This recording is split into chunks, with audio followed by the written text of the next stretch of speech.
Cek, cek. Bentar, bentar, bentar. Jelas ya?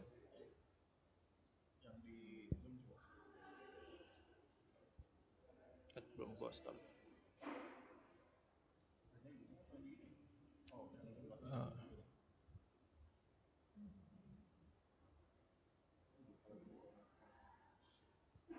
cek. Masih.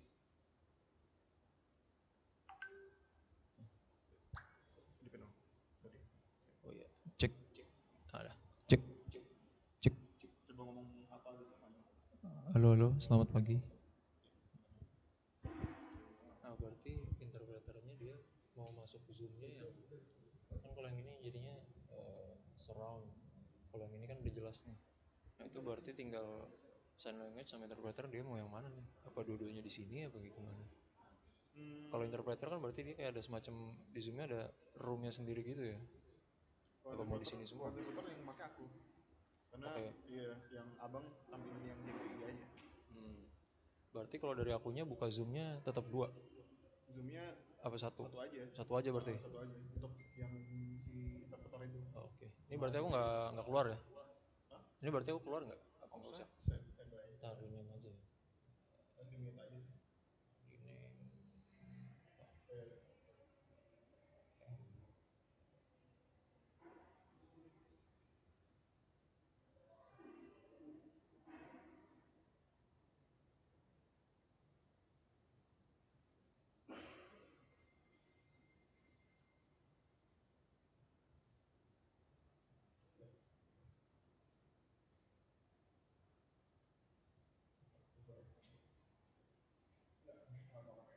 Buat itu.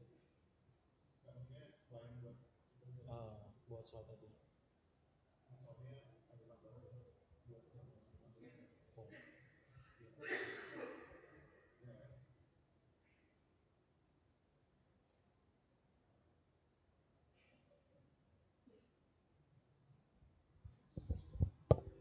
Ini jadi streamnya tadi fitnya udah aman ya?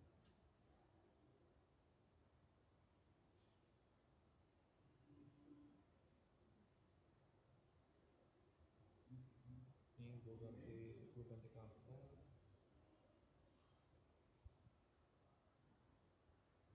Emang udah delay kayaknya. Oh ya, delaynya agak lama sih harus posting.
Cek, cek, selamat pagi. Oh ya. Cek, cek, selamat pagi.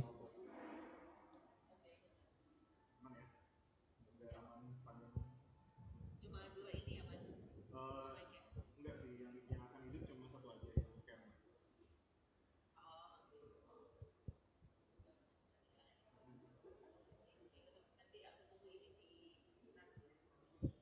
Ya,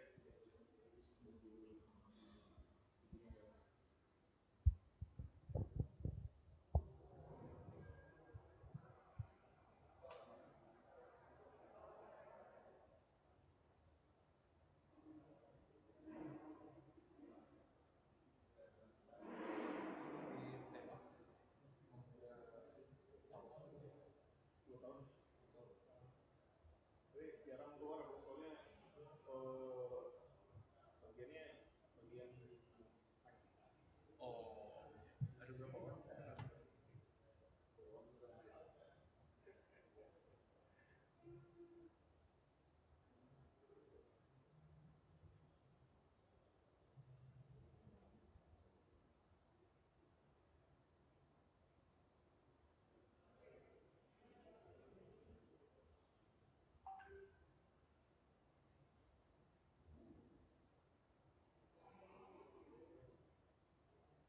Tapi berarti di rumah ada PC.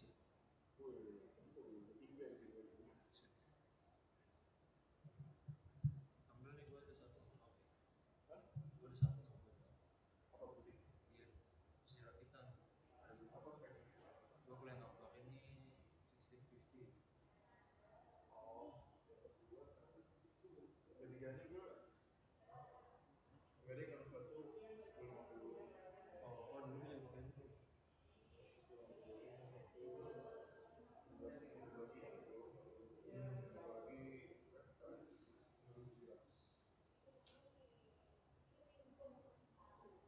Cuma sekarang yang 50 series itu masih agak iya nggak worth it, masih mendingan yang masih 40 series. Gue tuh awalnya main 40 series, ya cuman build kemarin tuh gue setelah agak marah, gue lebih utamain box, jadi gue kalau white iya oh gitu sih. Gue awalnya ngincernya pertama emang karena di tempat yang gue jualan yang jual tuh banyak itu, sama yang awalnya kan ada yang video podcast kan, sama ada yang eye tracking tuh yang baru, tapi ujung-ujungnya nggak pakai.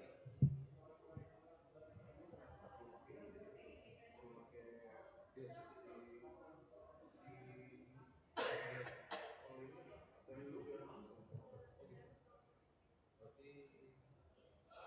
Berarti gue nggak dulu tuh. Gak, gue nggak ada dulu jadinya. Itu berarti itu yang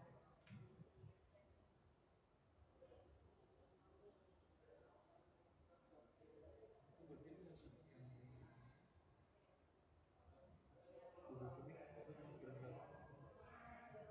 Oh, AMD. Oh ya jadi apa grand garden tadi? Lu pakai Oh, 5.700. itu dia berapa GB? 8. 8. Dia tulis dia lihat ini lihat Vietnam. Iya itu dia. Mau yang 50 series kan juga nggak ada yang 16, ada soalnya di atas 10 juta. Kalau mau yang datuin Vietnam tuh ini Intel. Nah Enak itu dia dia, kalau 4K dia. gue masalahnya kalau ganti sisanya belum robek semua. Gue motherboard belum ganti dari awal.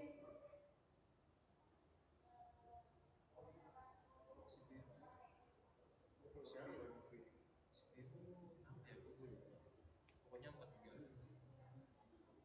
Gue paling gak berani tuh ganti CPU, takut bengkok deh macam-macam. Ya, Mungkin karena teman gue ada kejadian ya, jadi gue kayak ya gimana gitu.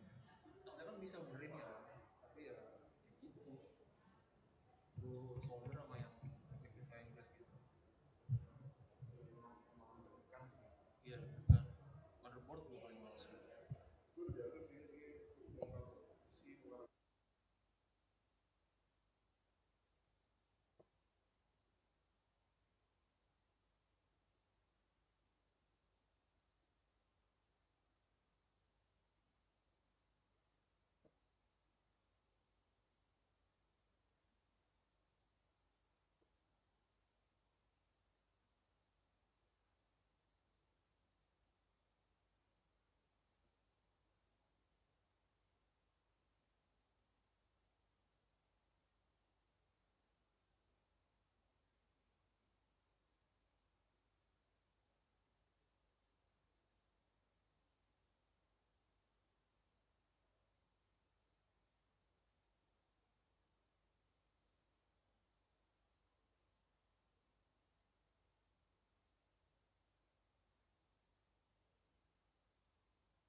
Baik, Assalamualaikum warahmatullahi wabarakatuh. Selamat pagi semuanya. Untuk para undangan yang sudah hadir dan juga yang sudah aktif melalui YouTube ya, dan juga akun Zoom kita. Saat lagi kita akan memulai acara kita. Jadi dimohon untuk para pembicara dan juga narasumber untuk bersiap-siap karena sesaat lagi kita akan memulai acara kita pada pagi hari ini. Untuk Anda yang belum menempati tempat duduk, kami undang untuk duduk di kursi yang sudah disiapkan. Dan sekali lagi silahkan menempati tempat duduk yang sudah kami sediakan. Terima kasih.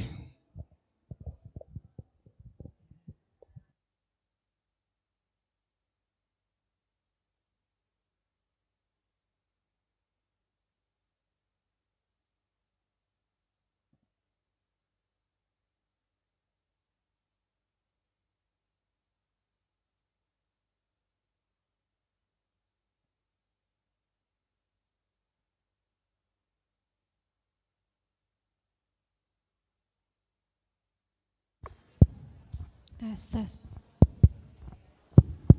Cek dengaran. Iya. Ini agak nggak terlalu kedengeran di belakang kayaknya. Ini kayak lebih tes. Tes.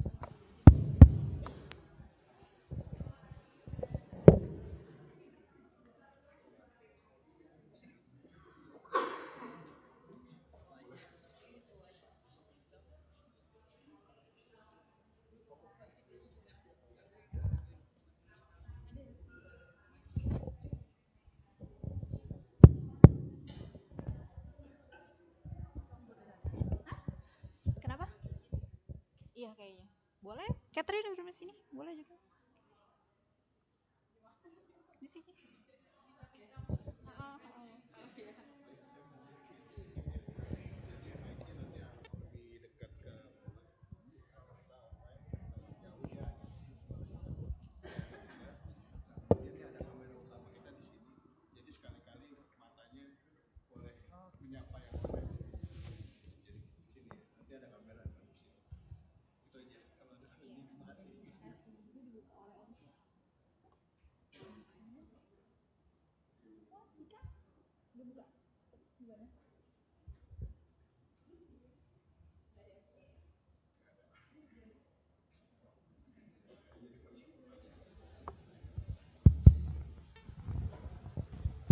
Oke teman-teman, karena sudah jam 9 lebih 50 menit. Terima kasih untuk teman-teman jurnalis yang sudah hadir dan juga warga. Mungkin warga yang dari sekitar PLTU bisa mengisi kursi di depan sini ya, di baris paling depan.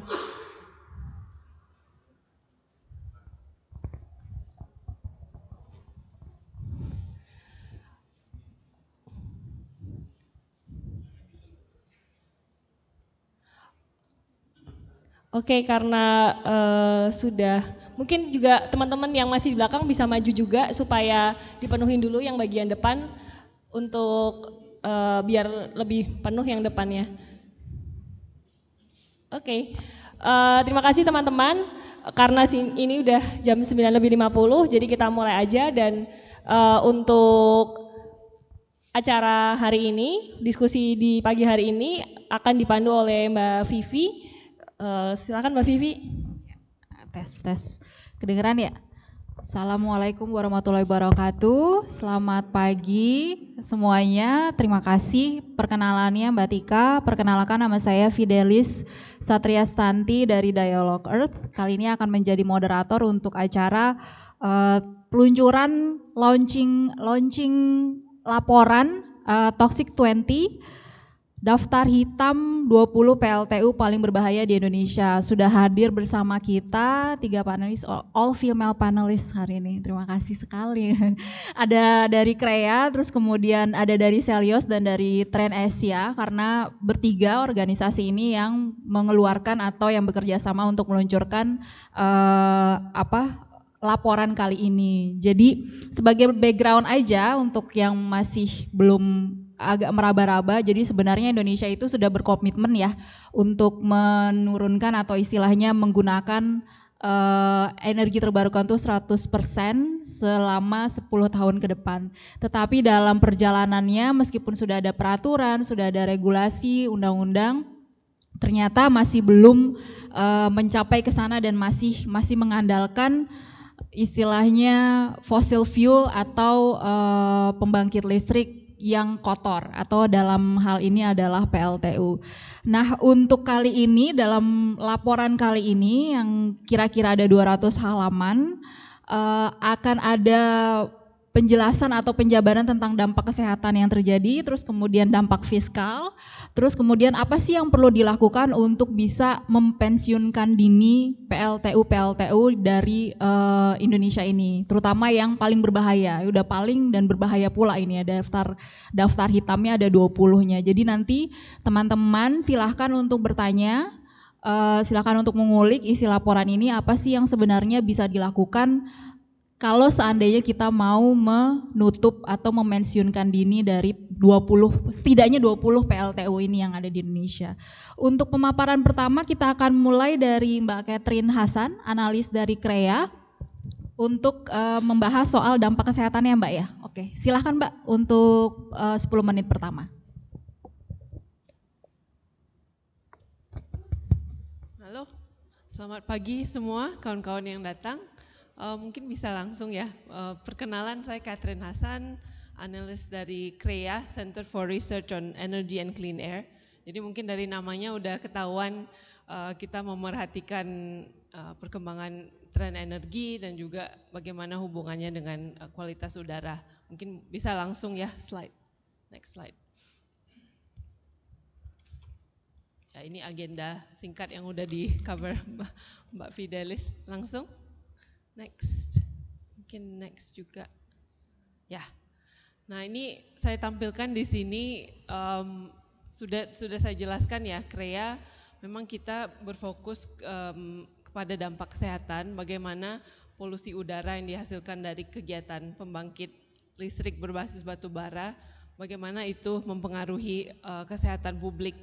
Nah kita tahu ini secara internasional, di WHO, di World Health Organization dan juga di UN, ini bisa dibilang hak terhadap clean air itu hak semua orang dan tidak ada level polusi udara yang bisa dibilang aman untuk kesehatan. Jadi itu yang kita pegang dan cukup banyak bukti ilmiah yang sudah jelas-jelas membuktikan paparan di konsentrasi manapun akan ada dampak yang signifikan. Jadi mungkin next slide.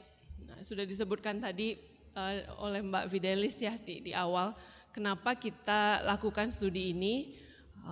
Mungkin studi yang sudah dilakukan sebenarnya bukan ini saja, sudah banyak sebelumnya, karena Indonesia punya ketergantungan terhadap pembangkit listrik batu bara.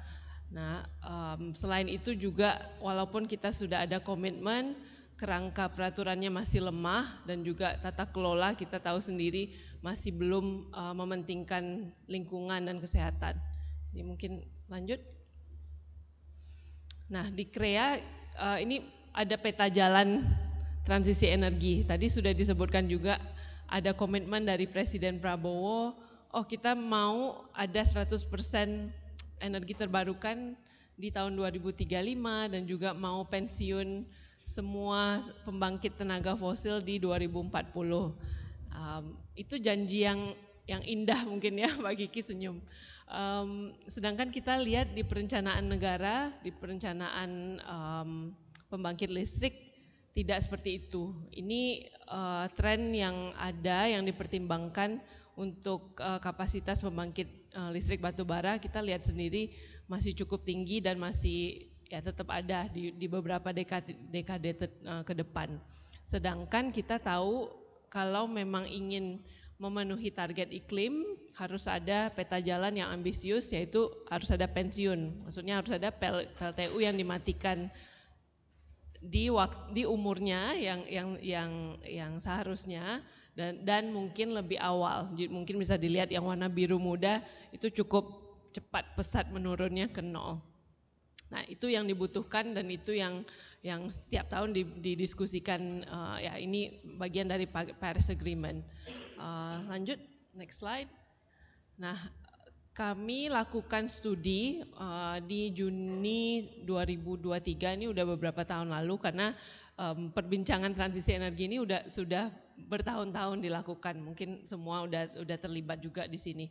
CREA bersama dengan ISR lakukan studi bagaimana sih dampak terhadap kualitas udara sama dengan kesehatan publik dari berbagai keputusan transisi energi yang dipertimbangkan negara. Nah, di sini ada beberapa pertanyaan yang kita coba jawab dan ini juga laporan landasan yang kita pakai sebagai untuk menarik daftar 20 PLTU ini. Ya, lanjut. Nah, sedikit overview metodologi apa yang dipakai CREA untuk menghitung dampak kesehatan. Tentu kita semua tahu sebenarnya data emisi PLTU ini belum transparan di Indonesia. Kita tidak semudah itu mendapat aksesnya. Jadi mungkin itu singkat. Untuk melakukan permodelan perlu ada pengertian seberapa besar sih emisi yang dikeluarkan dari cerobong. Jadi yang dihitung di sini khusus asap, polutan udara yang dikeluarkan dari proses combustion yang menghasilkan energi yang keluar dari cerobong.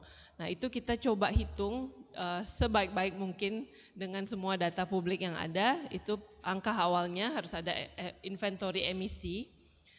Lalu polutan udara tadi dimodelkan kalau itu dilepas di atmosfer sebagai bagaimana penyebarannya, dispersinya, bagaimana itu dibawa oleh angin, bagaimana dia bereaksi di atmosfer. Itu yang dilakukan dengan permodelan dispersi atmosfer. Lalu konsentrasi yang kita dapat di area yang kita tahu, sebetulnya permodelan dilakukan seluruh Indonesia, itu dampaknya terhadap kesehatan publik bagaimana dari hubungan konsentrasi polutan tadi dan resiko kesehatan. Jadi mungkin ada grafik-grafik di sana, intinya semakin besar, semakin tinggi konsentrasinya, semakin tinggi resiko dampak kesehatannya. Dan itu didasarkan dari epidemiologis tadi yang dilakukan dari komunitas ilmiah. Mungkin di Indonesia pernah ada yang bilang, di Indonesia udah ada enggak epidemiologis tadi? Belum ada yang ekstensif, tapi secara global sudah banyak dilakukan berbagai negara. Intinya dari WHO, dari UN tidak perlu ada, ini nggak perlu diperbincangkan lagi, sudah jelas polusi udara itu membahayakan kesehatan. Nah, dari sana kita tarik dampak ekonominya, khusus dari kerugian kesehatan, jadi dari penyakit yang ditimbulkan, ada resiko kematian. Nah, itu mungkin dampak yang paling signifikan karena ada warga, ada nyawa yang hilang di sana dan juga turunnya produktivitas ekonomi. Ya, lanjut. Ini mungkin saya memperlihatkan hasil dari studi yang kita ingin highlight, perlu ada jadwal pensiun yang tegas, yang selaras dengan komitmen iklim. Walaupun itu dilakukan, kita masih lihat tetap akan ada polusi udara di sana. Mungkin topik lain, tapi intinya di sini negara kita punya banyak PLTU yang tersebar di satu Indonesia dan ya ini masalah kita semua masyarakat. Lanjut, ini sekali lagi akan akan ada dampak yang besar apabila pemerintah bisa tegas menetapkan jadwal pensiun, akan bisa menyelamatkan banyak nyawa, 180.000 kematian bisa dihindari sampai PLTU terakhir ditutup, dan juga beban ekonomi yang luar biasa ya, 130 miliar US dollar itu bisa dipakai untuk banyak hal, mungkin Mbak Kiki bisa jelasin nanti. Lanjut.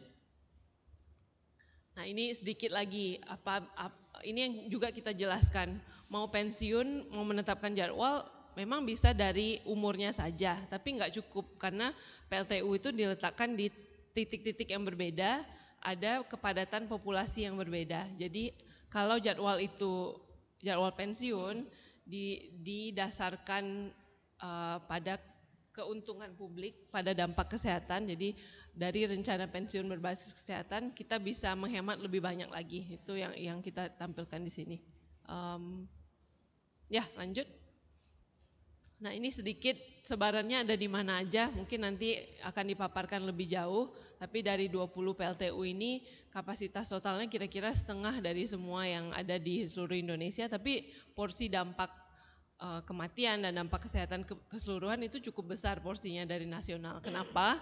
Karena semuanya, hampir semua itu letaknya di Jawa. Ya, lanjut. Nah ini daftar 10 tadi.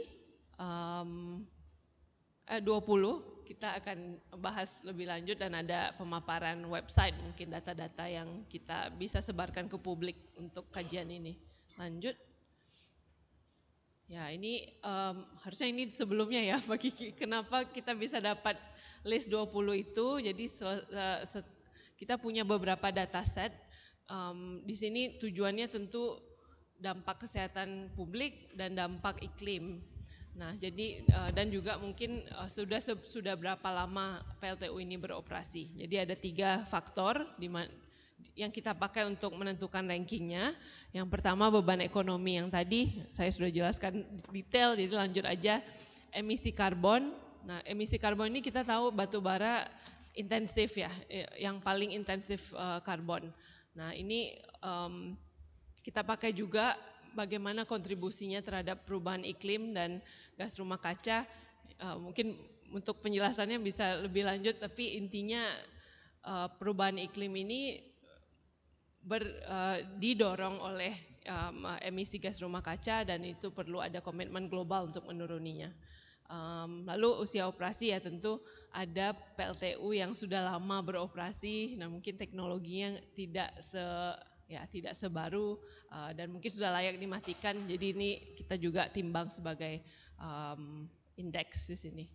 Ya lanjut. Nah ini hanya rangkuman, kembali lagi dampak kesehatan ini apa saja yang bisa dihitung dari dampak yang kita tahu dan bisa dikuantifikasi sebagai resiko terhadap kesehatan publik. Ya, dan juga tentu dampak ekonomi di sini dari ketidakhadiran kerja dan secara kumulatif biaya ekonominya berapa. Nah itu bisa dibilang beban terhadap negara. Ya. Oke, lanjut, mungkin ini bisa lanjut ke Mbak Novita. Oh Mbak Kiki ya, Mbak Kiki. Ya, terima kasih. Mungkin perkenalan dulu. Selamat pagi semua. Terima kasih sudah hadir di sini. Saya Atina Rizkiana, biasa dipanggil Kiki. Saya dari Celios Center of Economic and Law Studies. Gitu. Kalau tadi Krea ngomongin soal polusi udara, kalau Celios sebenarnya ngomongin banyak hal gitu, karena ekonomi, hukum dan kebijakan itu meliputi banyak hal di Indonesia. Gitu. Salah satunya kami bicara juga soal transisi energi. Gitu. Nah ini mau melanjutkan dari paparannya Mbak Catherine.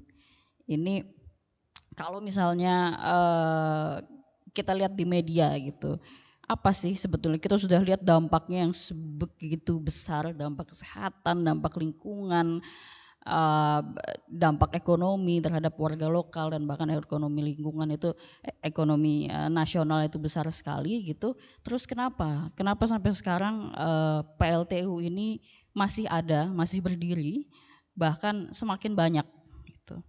Ada dua alasan yang sering dikemukakan oleh pemerintah. Itu pertama, PLTU ini sebagai beban negara, kerugian negara. Jadi memang biaya pemensiunan PLTU ini besar. Gitu. Untuk itu butuh biaya yang besar. Gitu. Dan ini bisa berakibat pada kerugian negara. Gitu. Kemudian yang kedua adalah lanjut dari situ sebetulnya karena ini merupakan kerugian, maka kami nggak punya, Indonesia tidak punya biaya, tidak punya dana yang cukup untuk melakukan pensiun dini PLTU. Tapi apa itu benar gitu? Mungkin kita bisa saksikan di paparan. Jadi ini kami mencoba membuat perbandingan sebetulnya seberapa mampu sebetulnya Indonesia dalam memensiunkan dini batubara, memensiunkan dini PLTU gitu. Kita lihat di sini untuk penghematan jika PLTU dihentikan itu kita menghemat sebetulnya 130 miliar US dollar gitu. Sementara biaya pensiun dini itu sini saya dapat ininya. Jadi biaya pensiun dini itu sebetulnya nggak lebih dari 5 kali sebenarnya dari ke pengeluaran fiskal negara yang pada akhirnya banyak yang kita tahu tidak berakhir efektif gitu kan. Kemudian juga jadi sebetulnya kalau misalkan kita lihat di sini masalah utamanya sebetulnya bukan pada ketiadaan dana gitu, tapi dari mindset bahwa ini adalah kerugian gitu ketimbang investasi jangka panjang. Karena misalnya kita lihat juga di situ kerugian ekonomi yang lahir karena keberadaan PLTU justru lebih besar daripada kemampuan Indonesia dalam melakukan pemensiunan dini PLTU. Oke, kita bisa next. Ini hasil hitung-hitungan Celios. Kami mencoba menghitung secara agregat dampak-dampak ekonomi apa saja yang terjadi dari 20 PLTU batubara paling berbahaya di Indonesia. Di sini ada banyak sekali dampak-dampak itu sebetulnya kalau yang ada di dalam kurung itu tandanya adalah negatif. Jadi itu adalah penurunan. Gitu. Di sini ada beberapa angka yang mencolok. Itu adanya penurunan output ekonomi sebesar 52,44 triliun. Kemudian pendapatan masyarakat yang menurun ada 48,47 triliun, terutama di wilayah dengan konsentrasi PLTU tinggi. Kemudian ada 1,45 juta tenaga kerja terdampak secara negatif. Gitu. Nah ini Ini sektor-sektor nanti kita akan bahas juga. Angka-angka ini terutama berasal dari sektor yang paling terdampak dari keberadaan PLTU, yaitu pertama sektor pertanian, perkebunan, kehutanan dan perikanan. Gitu. Kita tahu di sini juga bisa kita lihat bagaimana PLTU mengubah lanskap pedesaan, kemudian bagaimana itu berdampak pada nelayan yang harus melaut lebih jauh, kemudian juga bagaimana degradasi lingkungan itu berpengaruh pada pertanian, pada perkebunan, juga pada hasil-hasil hutan. Ya itu kemudian efeknya snowballing. Bisa kita lanjut, next. Oke, nah ini 3 sektor yang paling merasakan dampak tersebut gitu. Ini saling mempengaruhi ketiga sektor ini ya. Tadi kita bicara soal dampaknya pada pertanian kehutanan, yang kemudian adanya perubahan kualitas air, perubahan kualitas udara, perubahan kualitas tanah yang kemudian berdampak pada semakin menurunnya produksi pertanian dan komoditas, yang itu kemudian berdampak pada industri pengolahan. Industri pengolahan kita bicara soal padi yang menjadi tepung beras, kemudian rotan sebagai mebel atau ya masih banyak lagi ya, pengalengan ikan gitu yang kemudian karena tidak ada lagi tidak ada lagi input komoditasnya, akhirnya terjadi penurunan dan pengurangan yang besar dari industri pengolahan. Kemudian yang tiga tentu saja perdagangan, karena tidak adanya dan semakin menurunnya aktivitas ekonomi yang terjadi, perdagangan yang terjadi di region di mana PLTU itu berdiri semakin menurun dan semakin kecil gitu. Itu salah satu contoh bagaimana keberadaan PLTU itu berdampak signifikan terhadap ekonomi region atau daerah itu. Oke, next. Nah, ini antara ada dan tiada gitu. Nah, kita lihat sebetulnya apa benar apa benar Indonesia tidak punya dana yang cukup untuk melakukan pensiun dini PLTU. Sementara kita lihat ada banyak sekali pengeluaran fiskal yang tidak bijaksana, apalagi kita lihat belakangan ini. Salah satunya mungkin yang sudah kita rasakan dari 10 tahun, 11-12 tahun terakhir, lebih bahkan sebetulnya kalau mau diambil dari zaman SBY, itu adanya proyek strategis nasional gitu. Kemarin juga saya baru baca ada terkait soal PSN yang berakhir tidak efektif. Itu ada sedikitnya 6 bandara di Indonesia yang terpaksa tutup. Kemudian juga bukan cuma itu aja ya, kita juga ada kita bicara soal MBG misalnya. MBG itu dana untuk MBG sendiri itu pada tahun 2025 mencapai 71 triliun dan akan jauh lebih besar di tahun 2026 yaitu sampai 330 triliun. Kemudian kita bicara lagi soal food estate gitu, selain juga pastinya membawa korban lingkungan dan sosial, juga anggaran negara yang terserap di food estate sendiri pada tahun 2024 saja sampai 124,4 triliun. IKN tentu saja.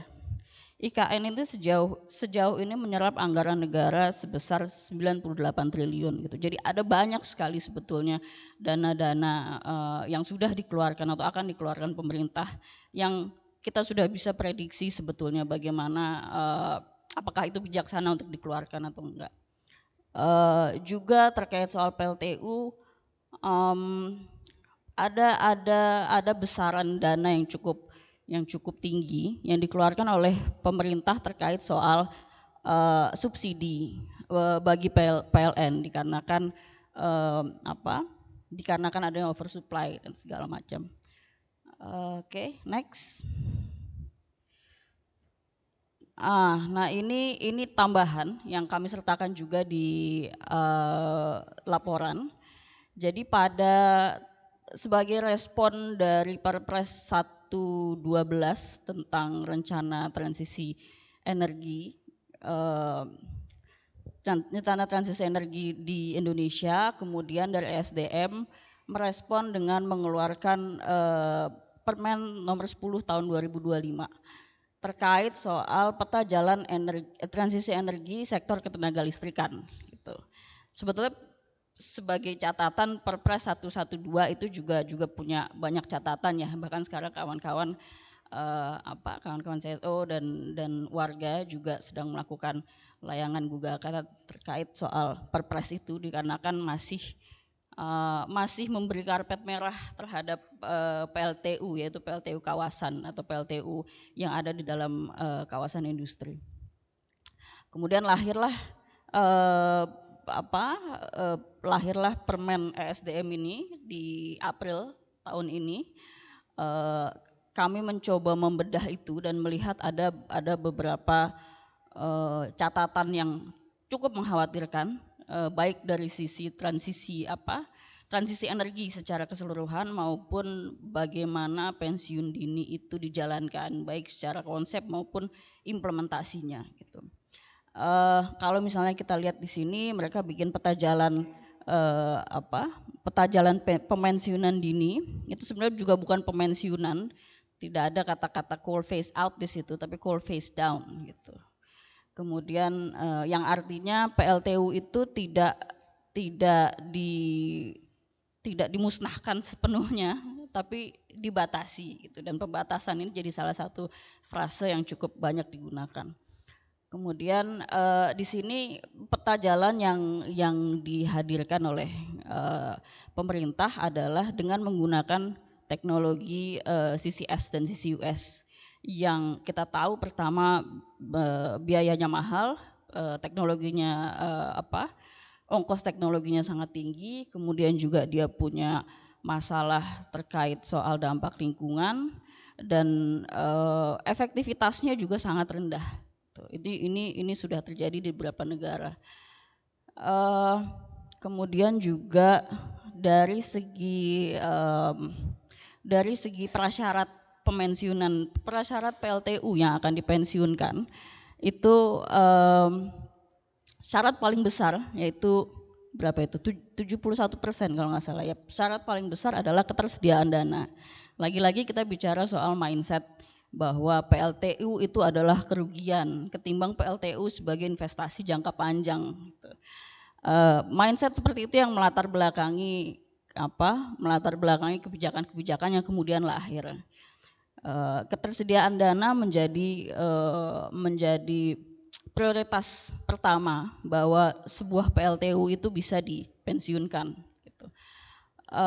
Kemudian terlepas dari itu prosentase dari implementasi transisi energi yang berkeadilan itu kecil sekali dan tidak ada sama sekali detail definisi atau peta jalan tentang bagaimana berkeadilan itu seharusnya diterapkan gitu. Jadi kita melihatnya ini kayak semacam tokenisme aja istilahnya gitu. Jadi yang penting ada dampak sosial, yang penting ada dampak lingkungan, tapi itu tidak jadi kekhawatiran utama, tidak jadi prioritas utama. Oke, next. Nah ini sebetulnya kami mencoba merangkum langkah-langkah strategis yang bisa dilakukan oleh pemerintah dalam upaya pensiun dini PLTU. Yang pertama yang tadi sudah saya sebutkan terkait soal bagaimana mengubah paradigma kebijakan dari yang sebelumnya kerugian negara, pensiun dini sebagai kerugian negara menjadi investasi jangka panjang yang angkanya sudah jelas-jelas ada di depan mata, yang dampaknya juga sudah jelas-jelas ada di depan mata selama bertahun-tahun. Kemudian juga ini hal penting juga terkait soal beberapa peta jalan kebijakan terkait transisi energi dan pensiun dini, bahwa selama ini kebijakan transisi energi ataupun pensiun dini ini hanya dijadikan opsional sifatnya, bukan kewajiban, bukan keharusan. Gitu. Ini juga harus diubah.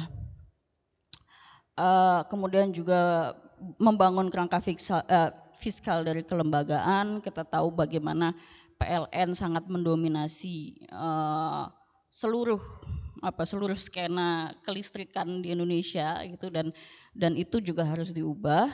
Kemudian transparansi dan partisipasi publik ini pasti ini hal yang harus jadi pegangan, bukan cuma sekedar tokenisme, bukan cuma sekedar yang penting ada ticking the box gitu, karena sudah terlalu banyak korban, sudah terlalu banyak daya rusak yang ditimbulkan oleh PLTU batubara. Dan yang pasti terakhir soal pencanangan transisi energi yang berkeadilan gitu. Ya, dan ini harus dilakukan secara sungguh-sungguh, harus dilakukan secara benar dan baik.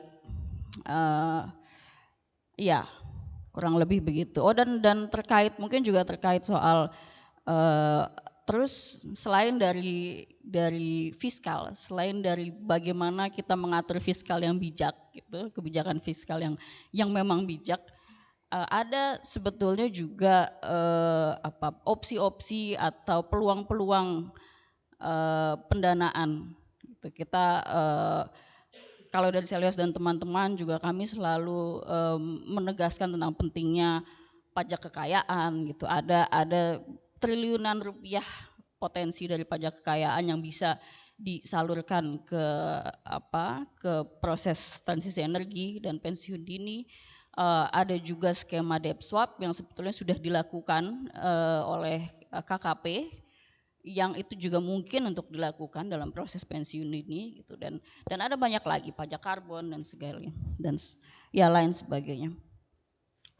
Ya kayaknya sudah terakhir.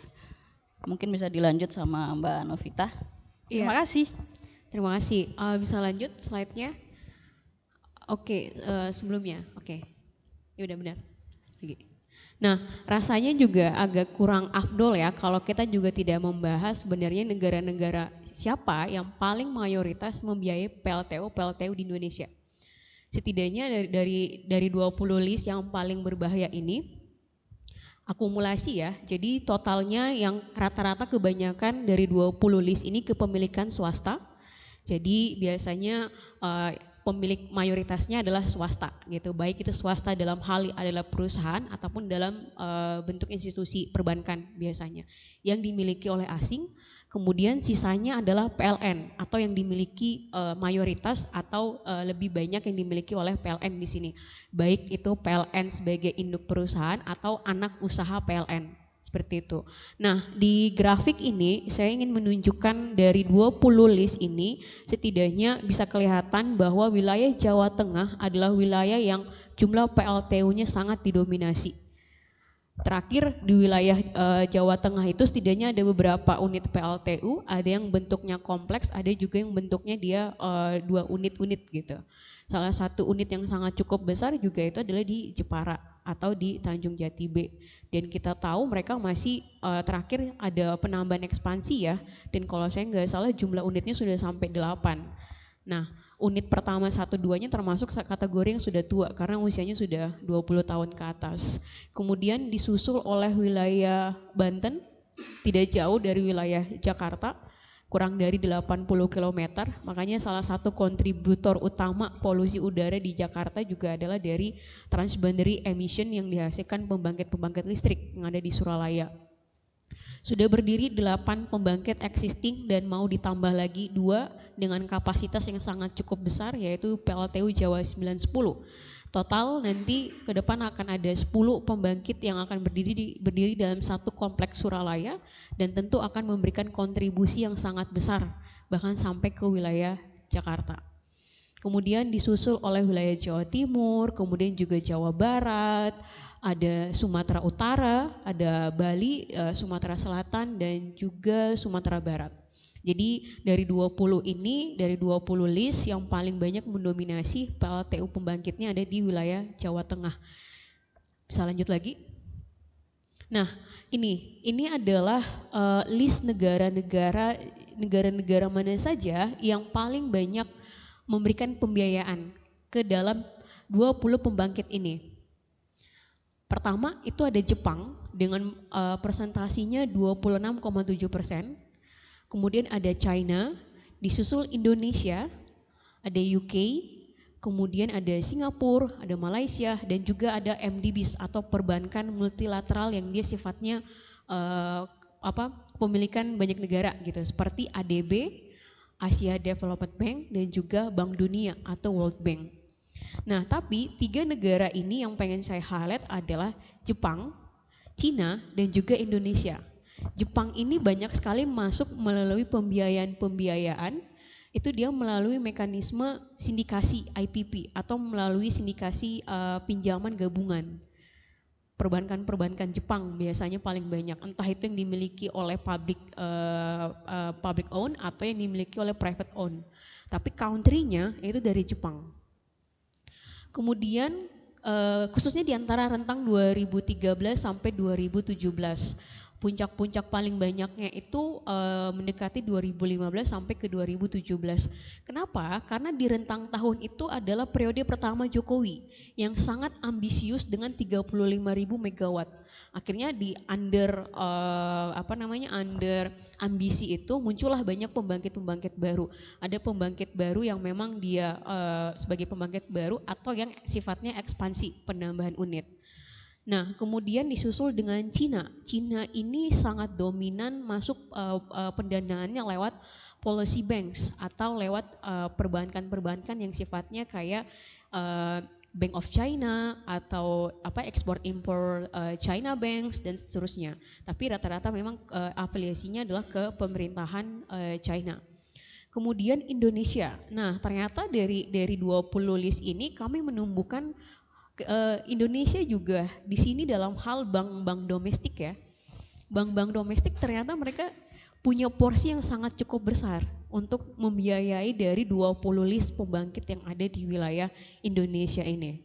Nah, tentu juga ini menjadi satu catatan yang sangat penting ya, dan juga menjadi satu concern yang sangat serius bahwa masih ada upaya sangat lemah dalam menjalankan komitmen perjanjian Paris. Jadi seharusnya perjanjian Paris, pensiun dini itu tidak hanya di level tatanan kementerian dalam bentuk kebijakan, tapi juga sudah hampir harus terefleksikan ke dalam sistem pembiayaan.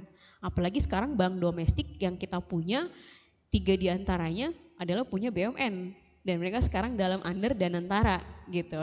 Nah, ini juga mereka juga punya peranan gitu dalam membiayai 20 list yang sangat berbahaya di Indonesia ini. Kemudian ada juga bank-bank lain yang sebenarnya entitasnya belum kita ketahui secara spesifik, bisa jadi itu dalam bentuk skema yang memang belum terpetakan, tapi secara proporsi juga sangat lumayan besar di situ. Kemudian disusul dengan ada UK, ada Singapura, ada Malaysia, dan juga ada MDBs. Nah, saya mau sedikit meng-highlight peranan bank-bank multilateral ini, kayak seperti Bank Dunia.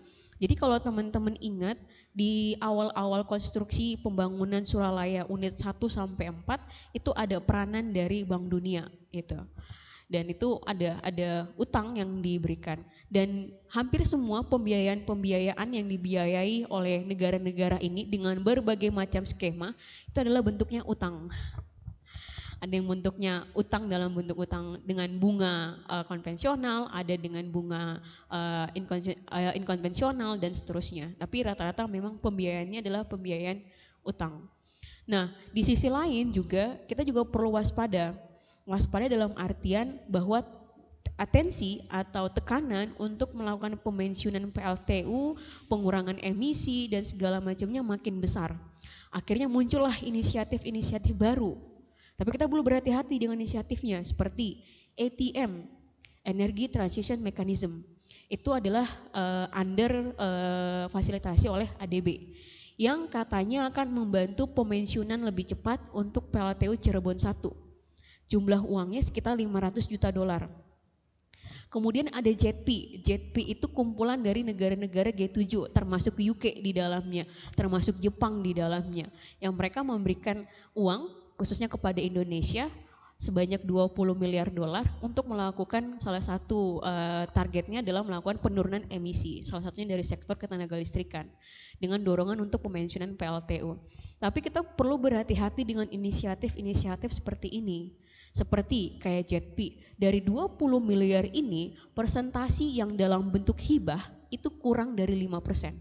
Sisanya adalah bentuk utang. Nah, ini kami khawatir ini menjadi sebuah jebakan utang baru. Padahal tadi Kak Kiki sudah menjelaskan kalau bicara-bicara soal uang sebenarnya harusnya itu nggak jadi masalah gitu, karena ada opsi-opsi lain yang memungkinkan untuk dieksplorasi dan kita bisa memensiunkan PLTU. Dan harapannya itu tidak menjadi celah dengan inisiatif-inisiatif yang tadi gitu. Oh ya sudah, kita bantu Cirebon pensiun lebih awal, kita bantu PLTU mana untuk pensiun lebih awal, tapi skemanya utang gitu. Ini lagi-lagi kita perlu berhati-hati ya, jangan sampai ini menjadi debt trap yang pada akhirnya hanya akan memberatkan secara beban fiskal kita. Lanjut lagi. Nah, ini kurang lebih secara lebih detail ya teman-teman, nanti kita akan coba lihat ke websitenya. Jadi nanti teman-teman yang ingin melihat secara spesifik, Cina itu dia mendanai PLTU mana saja ya gitu, Jepang dia mendanai di PLTU mana saja ya gitu. Jadi nanti bisa main ke websitenya, ini grafiknya interaktif, jadi nanti bisa diklik spesifik mau lihat negaranya atau mau lihat spesifik PLTU-nya, jadi nanti bisa dieksplorasi di websitenya. Lanjut lagi. Nah, ini sebenarnya terakhir dari kami, mungkin bisa dibuka websitenya sebagai simulasi ya. Nah, selain itu juga saya mau menyampaikan di sini tidak hanya dari kami sebagai penulis dan juga peneliti dalam laporan ini, tapi juga berkesempatan hadir ada beberapa perwakilan warga ya yang memang mereka sangat cukup terdampak dari aktivitas pembangkit PLTU yang kita sebutkan. Di antaranya ada yang hadir perwakilan dari Cilacap. Di Cilacap, wilayah Cilacap itu ada 2 pembangkit PLTU, ada PLTU Adipala dan juga PLTU 2SP. Kemudian juga ada dari perwakilan Indramayu, kita tahu di Indramayu juga ada Indramayu 1. Kemudian juga ada dari Banten, khususnya di wilayah Serang dan juga sekitarnya. Apalagi di Banten ada banyak sekali pembangkit PLTU di sana. Kemudian juga ada teman-teman dari Sumatera, perwakilan ada dari Sumatera Barat. Karena di Sumatera Barat ada salah satu PLTU tua yaitu PLTU Ombilin, kemudian juga ada dari Pangkalan Susu dari Sumatera Utara, kemudian juga ada dari teman-teman Aceh di Kabupaten Nagan Raya. Kurang lebih ini adalah representatif dari teman-teman yang memang mereka sangat cukup dekat berinteraksi dengan pembangkit-pembangkit ini. Kemudian juga di dalam instalasi ini mungkin nanti teman-teman bisa keliling-keliling, ada beberapa foto-foto dan juga gambar yang coba kita sajikan, yang coba kita juga kumpulkan dari teman-teman di Tapak. Ini sebagai realita yang ingin kita tunjukkan bahwa 20 PLTU ini sangat berbahaya. Dampak akumulasinya sudah sangat terasa. Bukan hanya dari sisi kesehatan ya, dampak secara akibat polusi udaranya, tapi secara beban fiskalnya, tapi ada juga cerita-cerita dari Tapak yang ini seringkali sayangnya pemerintah mengabaikan. Kami juga mengundang pihak KSDM untuk menjadi penanggap dalam sesi pemaparan ini, namun hingga kemarin sore tidak ada respon atas surat yang kami kirimkan di pekan lalu. Padahal kami merasa ini menjadi satu ruang diskusi yang sangat penting. Ini upaya dari kami masyarakat sipil membuat sebuah analisis yang sangat komprehensif. Prosesnya sangat panjang, melibatkan banyak resources di dalamnya, dan sebenarnya ini bisa menjadi catatan penting buat SDM khususnya. Karena sampai sekarang kita belum melihat ada peta jalan yang sangat konkret gitu. Karena tadi juga catatan dari Kak Kiki. Mungkin nanti akan ada sesi dari perwakilan warga terdampak ya Kak Kiki, tapi mungkin sebelum itu ke Kak Kiki dulu yang mungkin akan coba kita bermain-main sedikit di websitenya. Oke. Ini sebetulnya untuk disclaimer, jadi website ini belum sempurna banget, ya 97 lah, 93.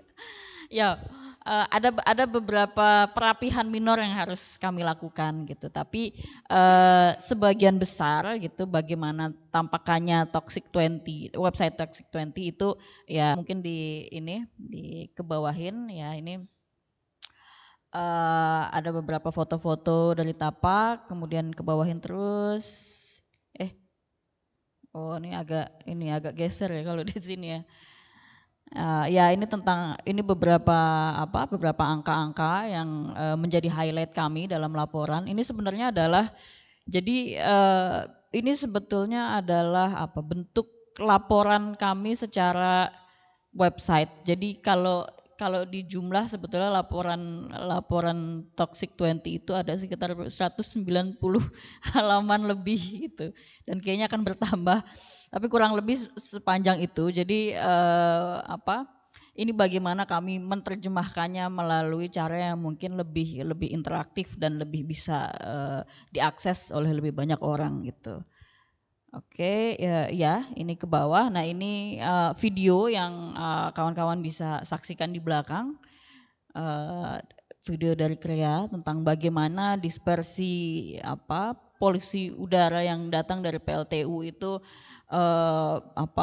menyebar, persebarannya bagaimana di sini bisa dilihat, dan ini bisa dilihat di masing-masing PLTU juga gitu. Kita lihat ke bawah lagi.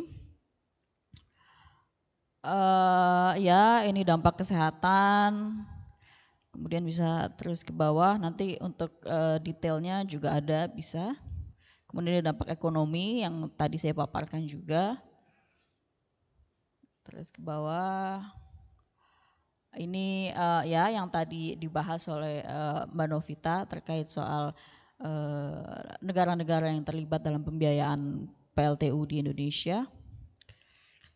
Dan nah ini yang tadi disebutkan soal interaktif, mungkin bisa diklik-klik di ininya.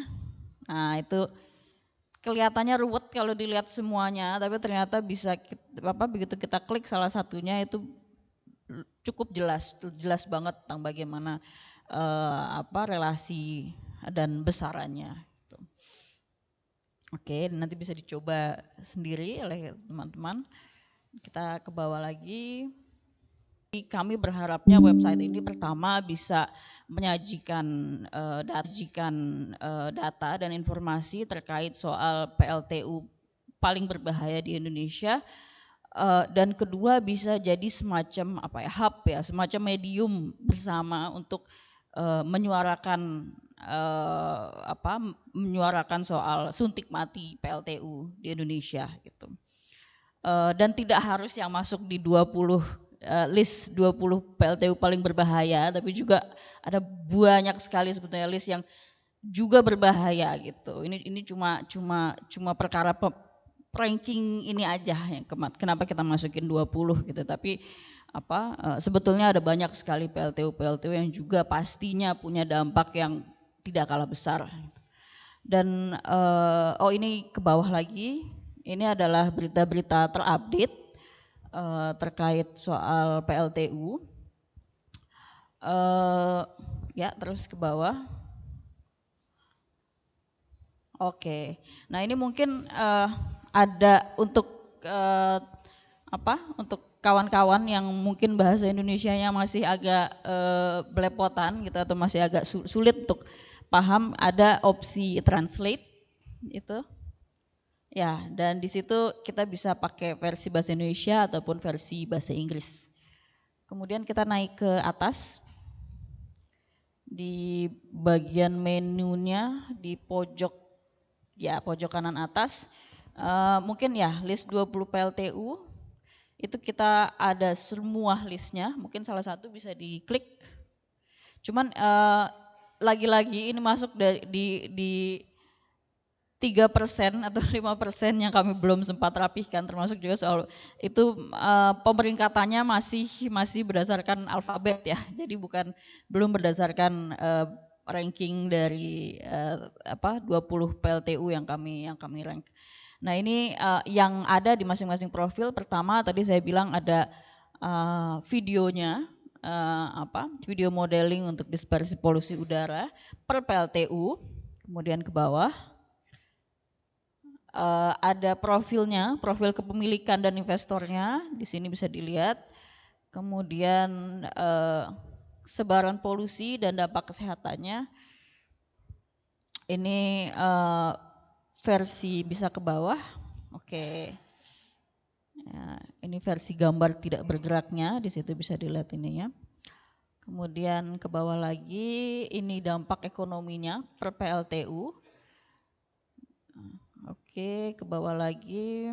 Ya, itu kurang lebih di tiap profil PLTU yang ada di sini itu yang bisa didapat. Kemudian kita masuk lagi ke ini kali ya. Coba lihat. Ke dampak. Oke. Nah, ini dampak yang tadi kita bilang ada banyak sekali. Ini sebetulnya berisi tentang cerita-cerita dari warga, cerita-cerita dari Tapak, bagaimana dampak atau daya rusak dari PLTU ini mempengaruhi kawan-kawan atau saudara-saudara kita di kawasan sekitar PLTU secara langsung. Bisa di bawah.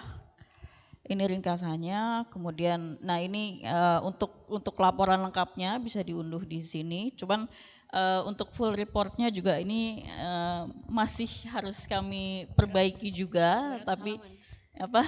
200 halaman.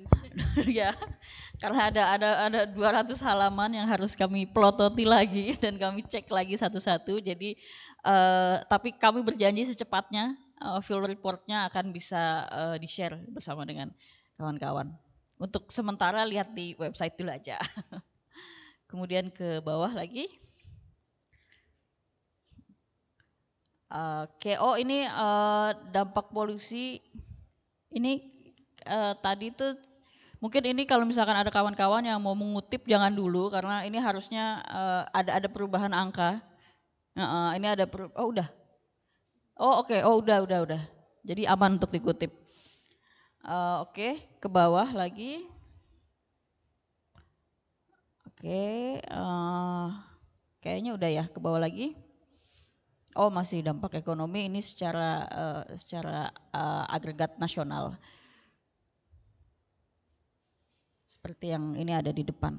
Oke, coba kita lihat lagi apa yang kira-kira perlu di-highlight lagi. Ada dampak. Mungkin coba kita, ya data dan metodologi ini untuk kawan-kawan yang mungkin penasaran dengan bagaimana kami melakukan pemeringkatan. Ini kami masing-masing memaparkan metodologi yang kami terapkan di laporan ini. Ini bisa di scroll lagi. Mungkin sekilas saja ya dari Krea dan Selios. Oke. Nah ini.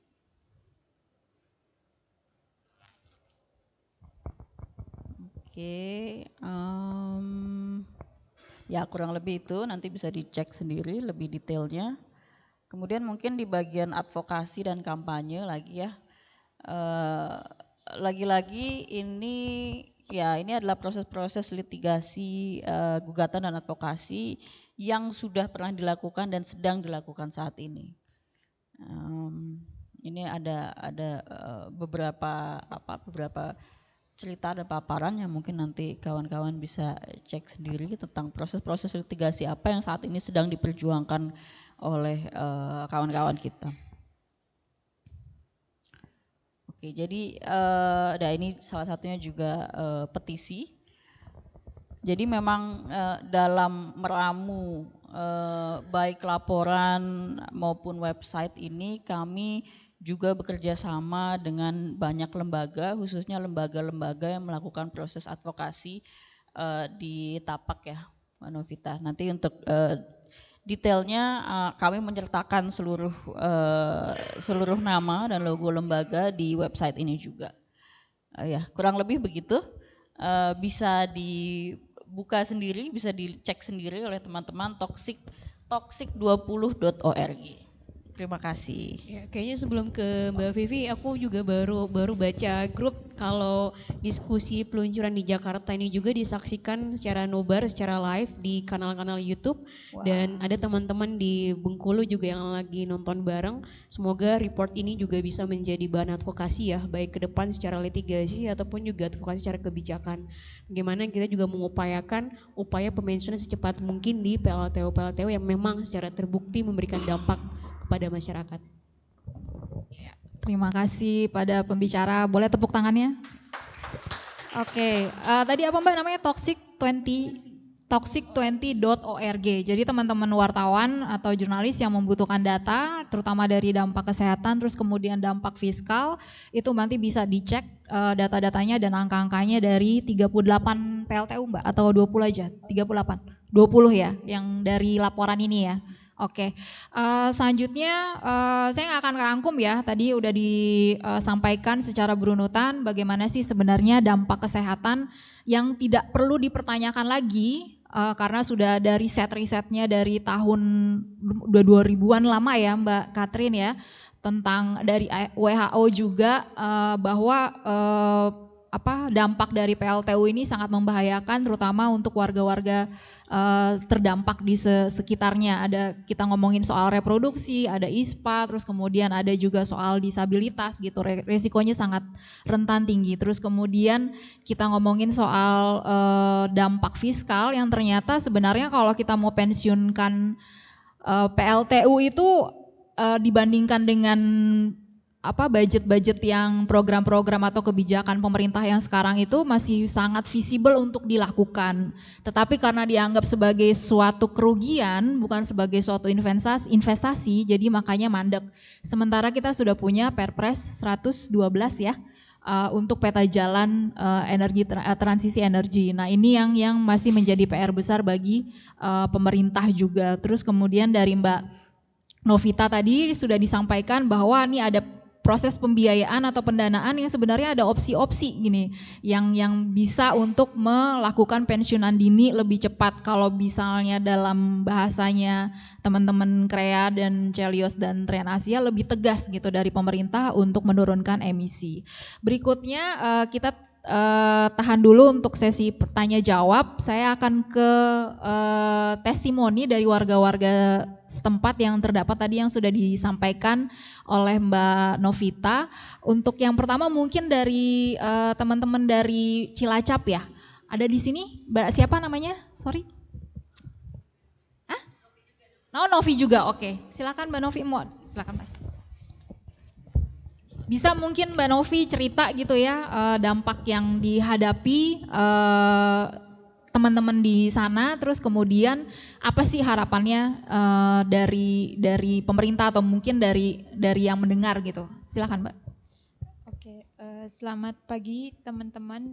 Sebelumnya saya ucapkan terima kasih karena diberikan kesempatan untuk berbagi cerita bagaimana rasanya hidup berdampingan dengan PLTU. Saya Novi, saya dari Cilacap.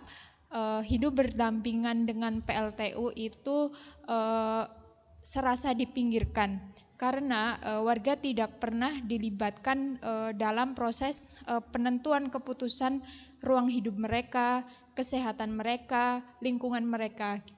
Warga Winong tidak pernah menyangka bahwa mereka akan berdampingan begitu dekat dengan PLTU Cilacap yang jaraknya kurang dari 1 kilometer.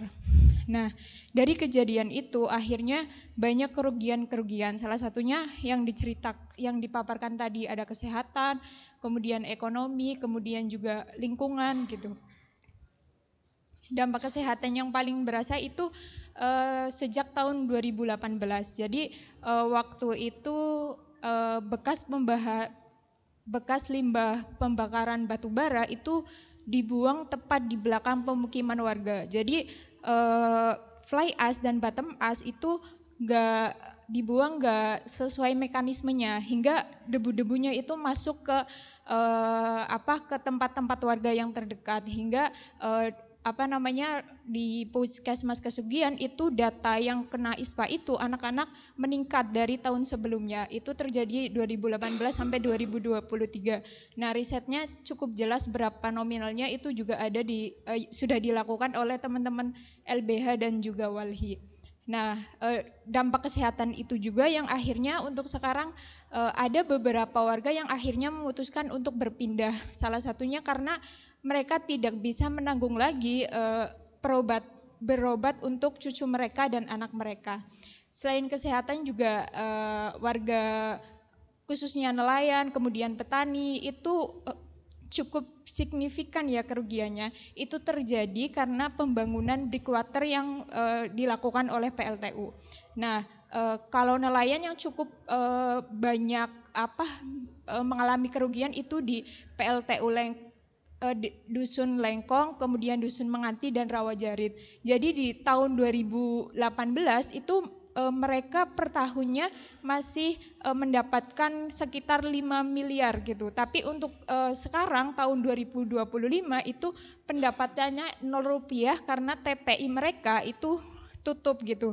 Faktornya karena tadi abrasi, kemudian akses mereka untuk ke laut yang jadi panjang gitu, sesuai pemaparan yang tadi teman-teman narasumber sampaikan gitu.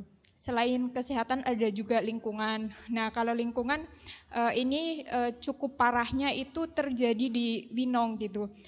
Lingkungan karena mereka nggak bisa lagi mengakses pesisir mereka gitu. Karena abrasi tadi, kemudian ada beberapa rumah yang akhirnya tenggelam gitu. Jadi warga yang dulu sempat cukup kencang menolak itu akhirnya ya udahlah, daripada tanahnya hilang di bawah ombak, lebih baik dijual PLTU aja gitu. Alasan dijual juga karena tadi ada KPI juga kan, takut sudah masuk peraturannya gitu. Nanti kalau tetap di sini gimana? Terus lagian juga daripada kena laut, ya udahlah serahin aja ke PLTU gitu. Itu sih yang aku bisa ceritakan.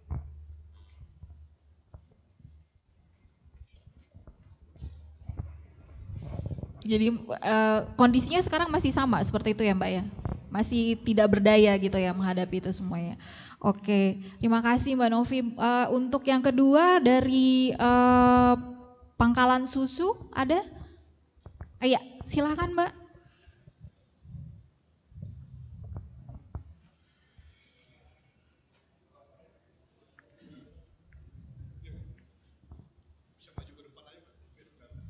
Agak ke depan aja kali ya Pak ya.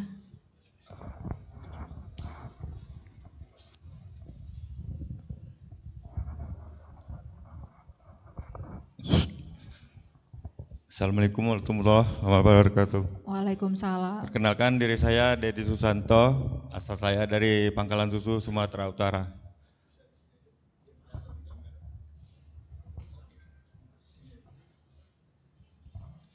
Ya, saya sebagai nelayan Pangkalan Susu yang terdampak dari PLTU Pangkalan Susu.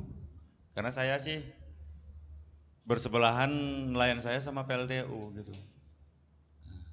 Karena itu limbah-limbah PLTU itu semua sekarang ini udah banyak laut. Seperti air bahang. Nah, itu ke laut semua itu air bahangnya. Nggak ada namanya air bahang tuh disediakan waduk, nggak ada. Itu langsung blong langsung dia ke laut. Abu-abunya itu, apalagi pun sekarang ini kan seperti orang ini sekarang ini, itu laut itu udah penuh sama batu bara semua itu. Nah, yang terbuang dari pontonnya itu, karena di situ penumpukan tongkang-tongkang itu semua. Jadi kami para nelayan-nelayan Pangkalan Susu tuh udah nggak bisa mencari maksudnya sudah tidak bisa mencari nafkah di situ lagi gitu. Karena penuh sama ponton orang itu gitu. Karena orang itu yang berkuasa. Kami ini rakyat kecil tak bisa apa-apa. Apalagi pun sekarang ini kayak ini lagi limbah abunya itu. Itulah pandainya perusahaan-perusahaan ini. Dia memang mau membunuh. Itu sekarang sudah berserakan itu di rumah-rumah warga. Karena kenapa? Orang itu menggratiskan. Menggratiskan. Dari supaya gimana caranya biar itu terjual sama orang itu. Maksudnya gini kok terjual. Biar habis abu itu, itulah tadi. Ya masyarakat juga sih. Kan gitu. Orang itulah dari PLTU, pihak PLTU itu gratis. Dijual perbelikan sekarang ini. Boleh lihat di Pangkalan Susu. Kemana-mana itu. Apakah perusahaan itu memang mau membunuh kami? Tindakan dari pemerintah nggak ada. Jadi itulah. Seperti saya sih nelayan, dulunya nelayan, sekarang beralihlah profesi. Pekarangan saya pun masih ada semuanya. Bukan nggak ada, ada. Tapi ya begitulah. Sekarang jadi apa Pak profesinya? Buruh. Buruh. Buruh bangunan. Oh, buruh bangunan. Tapi kalau yang untuk yang ash-nya atau debu-debunya itu ke tempat Bapak juga atau gimana? Iya. tempat tinggalnya dekat juga dengan PLTU ya Pak, atau seberapa jauh? Paling sih kalau 3 kiloan gitulah. Oh, okay. Itu airnya gimana Pak, kondisi airnya kalau misalnya bisa digambarkan? Kalau air lautnya sekarang ini, kalau dulunya sih kami ya, mayoritasnya nelayan. Kalau namanya luka-luka gatal-gatal itu, obat kami ya mandi aja gitu. Mandi ke air asin itu. Kalau sekarang bukan makin sembuh gitu. Makinlah seperti, itulah tuh. Itulah gambar-gambaran itu. Oh, ada di gambar situ ya Pak ya, oke. Seperti itulah. Jadi gatalnya itu udah tidak bisa ditahan lagi atau tidak bisa disembuhkan lagi. Oke. Biaya pengobatan juga berarti udah tinggi juga ya Pak ya, berarti. Betul, biaya ke rumah sakitnya juga udah tinggi gitu. Betul. Yang paling banyak apa Pak? Apakah ada ISPA juga atau kulit? Ada ISPA, ada gatal-gatal. Cuma sih yang paling banyak sih gatal-gatal. Gatal. Iya. Oke. Karena pakai air ini juga ya, pakai air juga itu. Oke. Karena kan itulah curangnya perusahaan itu kan, cerobong itu kan sebenarnya kan dia kan harus memakai saringan ya. Iya. Kalau itu memang tidak ada pakai saringan orang itu. Jadi semuanya terekspos gitu ya gitu. Oke. Gitu. Karena kayak diseng-seng itu bisa putih. Oke. Terus harapannya apa Pak dari warga, dari Bapak kalau sendiri? kayak saya sih ya, orang kecil, kalau bisa ditutup. Kalau bisa ditutup. Karena itu memang membunuh. Membunuh warga Pangkalan Susu. Oke. Karena kalau nggak ada orang itu kami tidak sengsara. Gitu. Semenjak ada orang itu, gitu. Ada perusahaan itulah. Tahun berapa Pak? Kalau tahunnya sih saya kurang tahu sih, karena saya memang malas gitu, melihatnya aja pun malas gitu. Jadi nggak dikasih tahu juga kalau misalnya ada PLTU di situ gitu ya? Enggak. Pokoknya tiba-tiba langsung ada gitu. Iya. Oke. Karena makanya saya bilang orang banyak sih mengajak saya kerja gitu. Karena kan saya sekarang ini saya beralih profesi menjadi kuli bangunan. Banyak sih yang ngajak bekerja di dalam itu. Dari berdirinya PLTU itu sudah puluhan tahun belum pernah saya mau bekerja di situ. Gitu. Oke, ya terima kasih. Dengan Bapak siapa maaf? Dedi Susanto. Dedi Susanto. Oke, terima kasih Pak Dedi. Selanjutnya boleh dari PLTU Indramayu ada? Indramayu? Silakan Mas. Bapak ya? Iya, yang pakai baju topi putih. Oh, topi putih ya. Silakan Pak namanya. Ya, terima kasih. Selamat pagi menjelang siang. Kami dari Jatayu, Indramayu, atas nama kami Ahmad Jani, Indramayu, Kecamatan Patrol, Desa Mekarsari. Kami ingin menyampaikan mengenai dampak-dampak PLTU yang sesudah dan yang sebelum dan sesudah ini. Kami berjuang menolak PLTU. Sekarang di Desa Mekarsari di Indramayu sana sudah ada PLTU 1, rencana ada pembangunan PLTU 2. Itu berdampingan. Karena kami fakta dan bukti merasakan dampak PLTU 1 membawa dampak kerugian masyarakat yang terdekat atau berdampingan dengan PLTU. Akhirnya PLTU 2 kami bekerja keras ditolak, diimpesi oleh Jepang. Akhirnya kami Jatayu memenangkan. Jepang mengundurkan diri untuk rencana pembangunan PLTU 2 di Indramayu. Kami ingin memperjelaskan kepada teman-teman kita semua ini bahwa dampak PLTU 1 itu atau PLTU yang sudah produktif di Indramayu dari tahun 2010 kami pernah datang ke istana 2 kali bahwa pemerintah itu mengetahui dampak PLTU ke atau polusi, kesehatan dan itu sebagainya, baik pun dampak tentang ke misalkan lahan atau pengelolaan kesawahan pertanian baik pun perkebunan, beliau pun tahu kenapa sampai sekarang yang begitu lama produktif sudah merusak lahan di bidang pertanian yang dulunya mudah dikelola, sekarang sangat susah dikelola.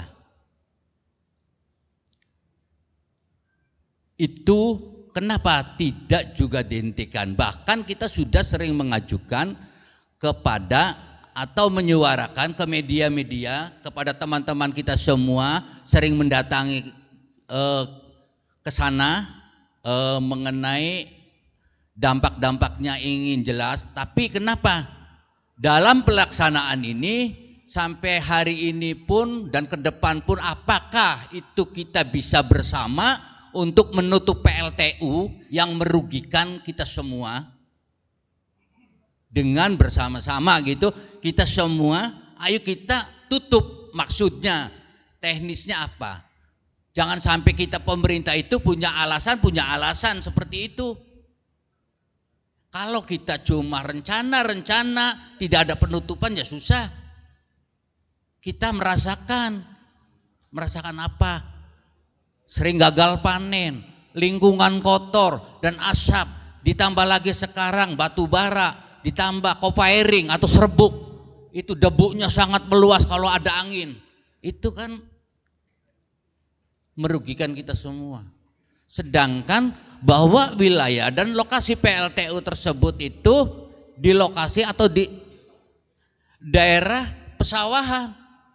Kalau dia punya serbuk atau asap itu akan turun ke pengelolaan kita ini, perkebunan baik pun sawah, itu seperti menjadi asam.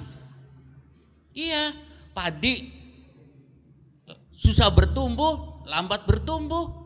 Dulu tidak seperti itu. Fakta dan bukti PLTU bisa membawa dampak. Di Indramayu sana, pohon kelapa itu subur sekali. Sangat subur, tidak kekurangan kelapa. Akhirnya begitu, karena mungkin polusi, satu pun tidak ada pohon kelapa. Itu mati semua. Karena PLTU. Nah, maka kenapa kita kami ini sampai memperjuangkan bekerja keras dengan didampingi Walhi sampai datang kami ke Jepang, ke impesnya ke sana, minta jangan kerjasama Jepang dengan Indonesia untuk membangun PLTU 2. Kami langsung di kantor Jepang sana yang rencana membangun PLTU 2 dicegat. Didampingi oleh Walhi Jabar. Alhamdulillah pada tahun berapa itu kami dipertemukan dengan Jepang. Jepang menanyakan kepada kami yang direncanakan apakah ada permintaan lain, apakah dibatalkan. Kami tetap minta dibatalkan. Apabila Jepang tidak mengundurkan diri, melanjutkan pembangunan PLTU, apapun yang terjadi, kami Ahmad Yani itu akan kami lakukan kepada Jepang. Seperti itu. Akhirnya dia ambil keputusan mengundurkan diri. Akhirnya kami Jatayu menang untuk pembangunan PLTU 2 itu batal dibangun. Jepang mengundurkan diri. Nah, maka tinggal PLTU 1. Bagaimana caranya untuk bisa ditutup? Itu karena kami merasakannya sudah sangat benar-benar muak. Arti kami punya sawah, karena lingkungannya kotor seperti semak belukar, itu banyak hewan-hewan, tikus dan itu sebagainya. Akhirnya kita ingin memperjuangkan untuk mempertahankan pangan, untuk membantu pemerintah kita. Itu kan pangan dirugikan sampai sekian ratus hektar, dikalikan sekian ton, itu sudah berapa miliar dalam per tahun.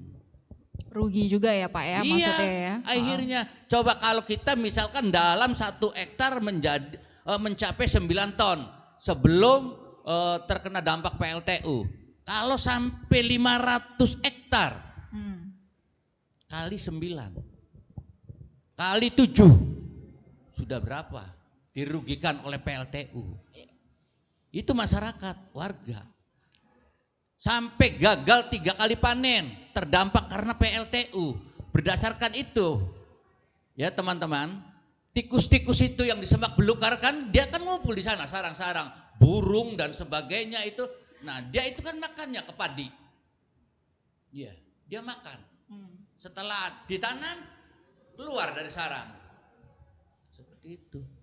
Nah maka gimana kita minta kepada teman-teman bahwa perjuangan ini PLTU yang membawa dampak ke warga atau ke masyarakat, kita berjuang keras, pemerintah harus menutupnya.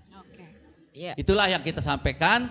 Semoga perjuangan ini kita ingin segera dan secepatnya PLTU yang merugikan masyarakat minta segera ditutup atau pemerintah segera memfasilitasi seperti itu. Sekian dan terima kasih. Jadi kita udah dengar ya tadi ada dampak ke pertanian, terus kemudian ada kesehatan, sekarang juga ada ke perikanan dan juga sekarang ke pertanian ya Pak ya. Juga ada dampak kesehatannya juga ya Pak ya, pasti di sana ya. ISPA ya. Ya karena begini ya Bu, ya teman-teman, dulu pernah kita kritiki di puskesmas itu ada tulisan bahwa yang sakit ISPA karena PLTU. Oh ada. Iya. Oh ada tulisannya. Ada tulisannya ISPA karena PLTU kan. ISPA karena PLTU. Menurut kesehatan ya. Nah setelah begitu kita diajukan dibuang ininya. Ya, jangan sampai kena tuntutan gugatan masyarakat. Oh jadi karena mau dituntut terus akhirnya mereka melepaskan ininya namanya bannernya. Dulunya dia dijabarkan di sana dia dijelaskan bahwa misalkan ibu sakit anaknya kena ISPA PLTU. Itu Bu kena ISPA PLTU kan ada per bulannya sekian yang kena gitu kan. Nah akhirnya begitu kita minta bantuan kepada pemerintah atau PT UN. Nah ISPA ini membawa dampak karena PLTU membawa dampak ISPA gitu, seperti itu. Akhirnya dia punya kesehatan ya. Datanya dihapus. Karena udah dilaporin terus dihapus datanya. Akhirnya terjadi. Tapi sebenarnya memang ada ya Pak ya, kalau misalnya PLTU penjelasannya gitu kan. Ada ISPA. Ya menurut kesehatan itu, bagian pemeriksa kesehatan. Jadi untuk bisa dibedakan ininya. Iya, itulah. Ya terima kasih Pak Ahmad Yani. Selanjutnya dari Aceh, ada Aceh? Oh Aceh, silakan Ibu, monggo. Alhamdulillah, Ibu udah sampai ke sini menjumpai kawan-kawan semua ini. Bismillahirrahmanirrahim. Assalamualaikum warahmatullahi wabarakatuh. Ini yang ingin kita sampaikan masalah dampak PLTU. Berarti semua kawan-kawan ini yang mengatakan berarti dampak PLTU itu semua tidak bagus.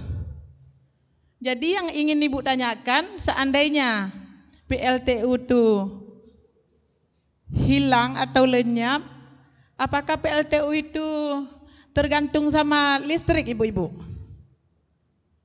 Nah, habis itu yang kita ingin mau kita sampaikan, kalau di Nagan, PLTU di Nagan, kenapa kami udah pindah dari situ? Memang kalau kita lihat, kami yang di Nagan itu yang dekat-dekat PLTU itu memang semua udah pindah. Memang tidak layak lagi kita duduk situ. Yang anak-anak pada kena asma semua, yang kena penyakit gatal-gatal. Ada juga yang ini Bu, batuk kayak itu. Jadi kita di Nagan tuh yang dekat duduk PLTU termasuk Ibu. Dekat sama PLTU ada 500 meter Bu. Jadi Ibu sendiri, anak Ibu sendiri kena kemarin tuh. Makanya kami cepat-cepat mencari tindakan Ibu. Kami cepat-cepat minta pindah. Memang nggak dikasih itu pindah tuh. Kami buat demo. Selalu kami buat demo supaya kami cepat dikasih pindah. Tapi alhamdulillah sekarang kami udah pindah. Kami pindah itu sekitar 3 kilo ada. Tapi lantaran kami udah pindah, insya Allah udah berkurang Ibu. Habis masalah pertanian, orang dekat-dekat yang pertanian, kayak gitu juga nggak bisa. Pertanian tuh nggak kayak dulu lagi.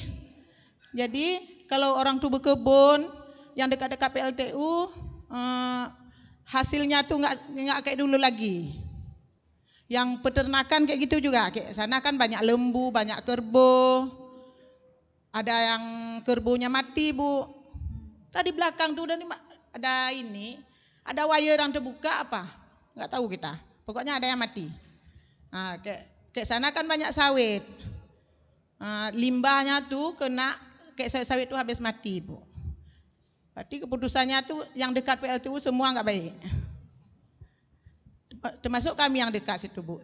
Sekarang apalagi serobongnya tuh yang dibuat bahan bakarnya itu Bu sekam padi. Nah serobongnya itu lebih parah lagi Bu. Banyak di daun-daun kayu tuh yang jatuh-jatuh tuh banyak yang hitam. Habis waktu dibawa sama mobil pun nggak bagus ditutup, yang di belakang mobil tuh terhirup itu sekam padi Bu. Itu yang lebih bahaya lagi. Kalau di sana, kalau tempat lain Ibu nggak tahu kan, alat pembakarannya tuh udah sekam padi. Pokoknya kalau PLTU banyak terancam nyawa. Kami yang dekat-dekat PLTU itu memang nggak nyaman Bu.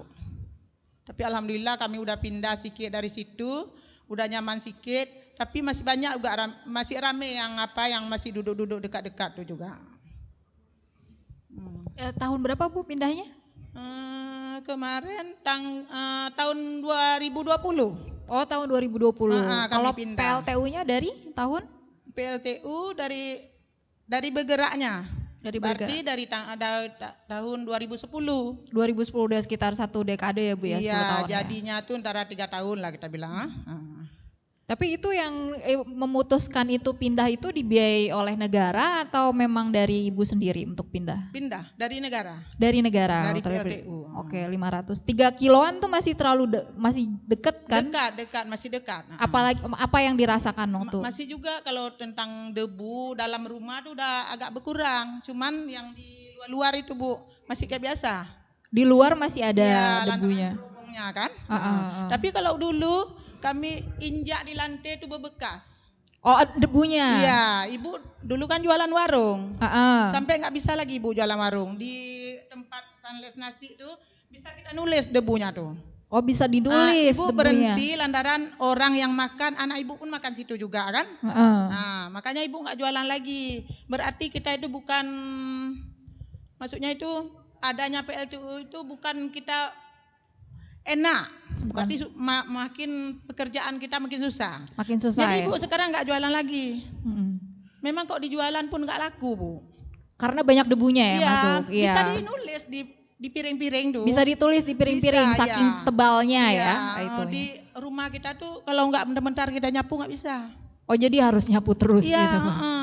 Jadi tambah banyak pekerjaan gitu ya Bu yang kalau pertama ya ngomongnya PLTU enak kali ngomongnya. Waktu masuk pertama sama orang tua, makanya dikasih mungkin ya.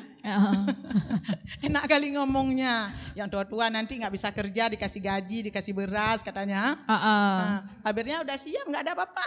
Nggak dapat apa-apa. Jadi awalnya enak ngomongnya tapi terus gitu nggak dapat apa-apa. Dikasih sama orang tua-tua kan. Kami apalah tahu kan. Kayak gitu enak kali ngomongnya tuh. Tapi ternyata nggak ada apa-apanya, malah jadi tambah sakit. Ada juga yang ini Bu. Bukan di Nagan Raya aja, tetangga kami kan Aceh Barat. Ada anak yang dari belum lahir udah kena asma. Dari dalam kandungan mamanya sampai sekarang nggak bisa besar-besar, dia kecil lah kali, tangannya kecil, udah kena asma, hitam udah paru-parunya. Hitam paru-parunya, Bukan aja dari kami di Nagan Raya, bukan Nagan Raya aja kena Bu. Aceh Barat jauh lagi sini, kena dampaknya semua tuh. Oh ya, oke. Debu yang dari cerobongnya itu jauh kenanya tuh. Jadi memang dampaknya cukup luas ya Bu ya ke desa-desa sebelahnya. Maksudnya bukan di Nagan aja kan, udah meluas dia tuh. Apalagi sekarang bahaya kali tuh, ini sekam padi dibakarnya tuh. Sekam padi dibakar, oke. Ya. Kalau mata pencariannya apa Bu biasanya di sana? Di sana. Di Nagan Raya. Dulu kan orang berkebun. Berkebun. Terutama kali semangka, orang tuh kalau udah bulan puasa tuh udah semangka. Tapi sekarang itulah daunnya pada hitam semua. Daunnya hitam semua. Kalau orang berkebun kayak tanam apa tuh daun singkong apa tuh, kadang-kadang nggak bisa jual orang tuh. Nggak bisa jual karena hitam. Iya. Karena debunya ya. Iya. Itunya. Oke. Maaf, dengan Ibu siapa? Bu Darna. Ibu Darna ya. Oke. Itu. Kayaknya kita udah testimoninya 4 sudah selesai semua. Terima kasih untuk para warga yang menceritakan kisahnya dan dampaknya dari PLTU. Untuk selanjutnya kita akan buka sesi tanya jawab ya. Untuk sesi pertama akan ada 3 penanya dulu, tapi saya jawab 1 penanya dari online. Ini dari Kalis ya, tulisannya Kalis, oke. Lokasi-lokasi dari Toxic 20 ini dipilih berdasarkan apa? Misalnya, kenapa memilih Python Batang? Kenapa memilih Python atau Batang? Monggo silahkan, siapa yang mau? Ya, makasih Mbak. Mungkin bisa merujuk ke presentasi di awal ya. Ada 3 kriteria tadi kan yang kita sebutkan. Memang temanya kan di sini toxic. Toxic itu ya dua faktor, kesehatan publik dan juga environmental, lingkungan hidup. Nah, banyak ya cerita tadi dampak-dampak apa aja yang disebabkan dari pembangkit listrik batubara. Mungkin bisa lanjut ke metodologi tadi. Nah, ada 3 intinya. Ada di mana tadi? Metodologi pemilihan Toxic 20. Ya, ini ya. Mungkin bisa diperlihatkan lagi. Jadi ada 3 di sini. Saya jelaskan di awal, ada laporan yang kita lakukan itu intinya kita lakukan permodelan untuk menghitung dampak kesehatan per PLTU di semua PLTU Indonesia, di semua armada. Jadi kita punya estimasinya seberapa besar, karena tadi bisa dilihat juga di video polusi udara yang keluar dari cerobong itu tidak bisa di contain, jadi dia tertransportasikan. Jadi kita bisa lihat asap itu kan ya dia akan menyebar. Nah, ya bukan ya yang tadi Ibu bilang bukan di desa sekitar saja, tapi bisa jauh gitu Bu, tergantung anginnya. Ya betul ya. Jadi ya itu salah satu dasar yang kita pakai ya. Jadi beban kesehatan itu bagaimana berdasarkan sebaran polusinya. Faktor kedua karbon. Mungkin karbon di sini kita agak susah ya membayangkan karbon itu apa. Tapi banyak opsi untuk bisa dapat listrik.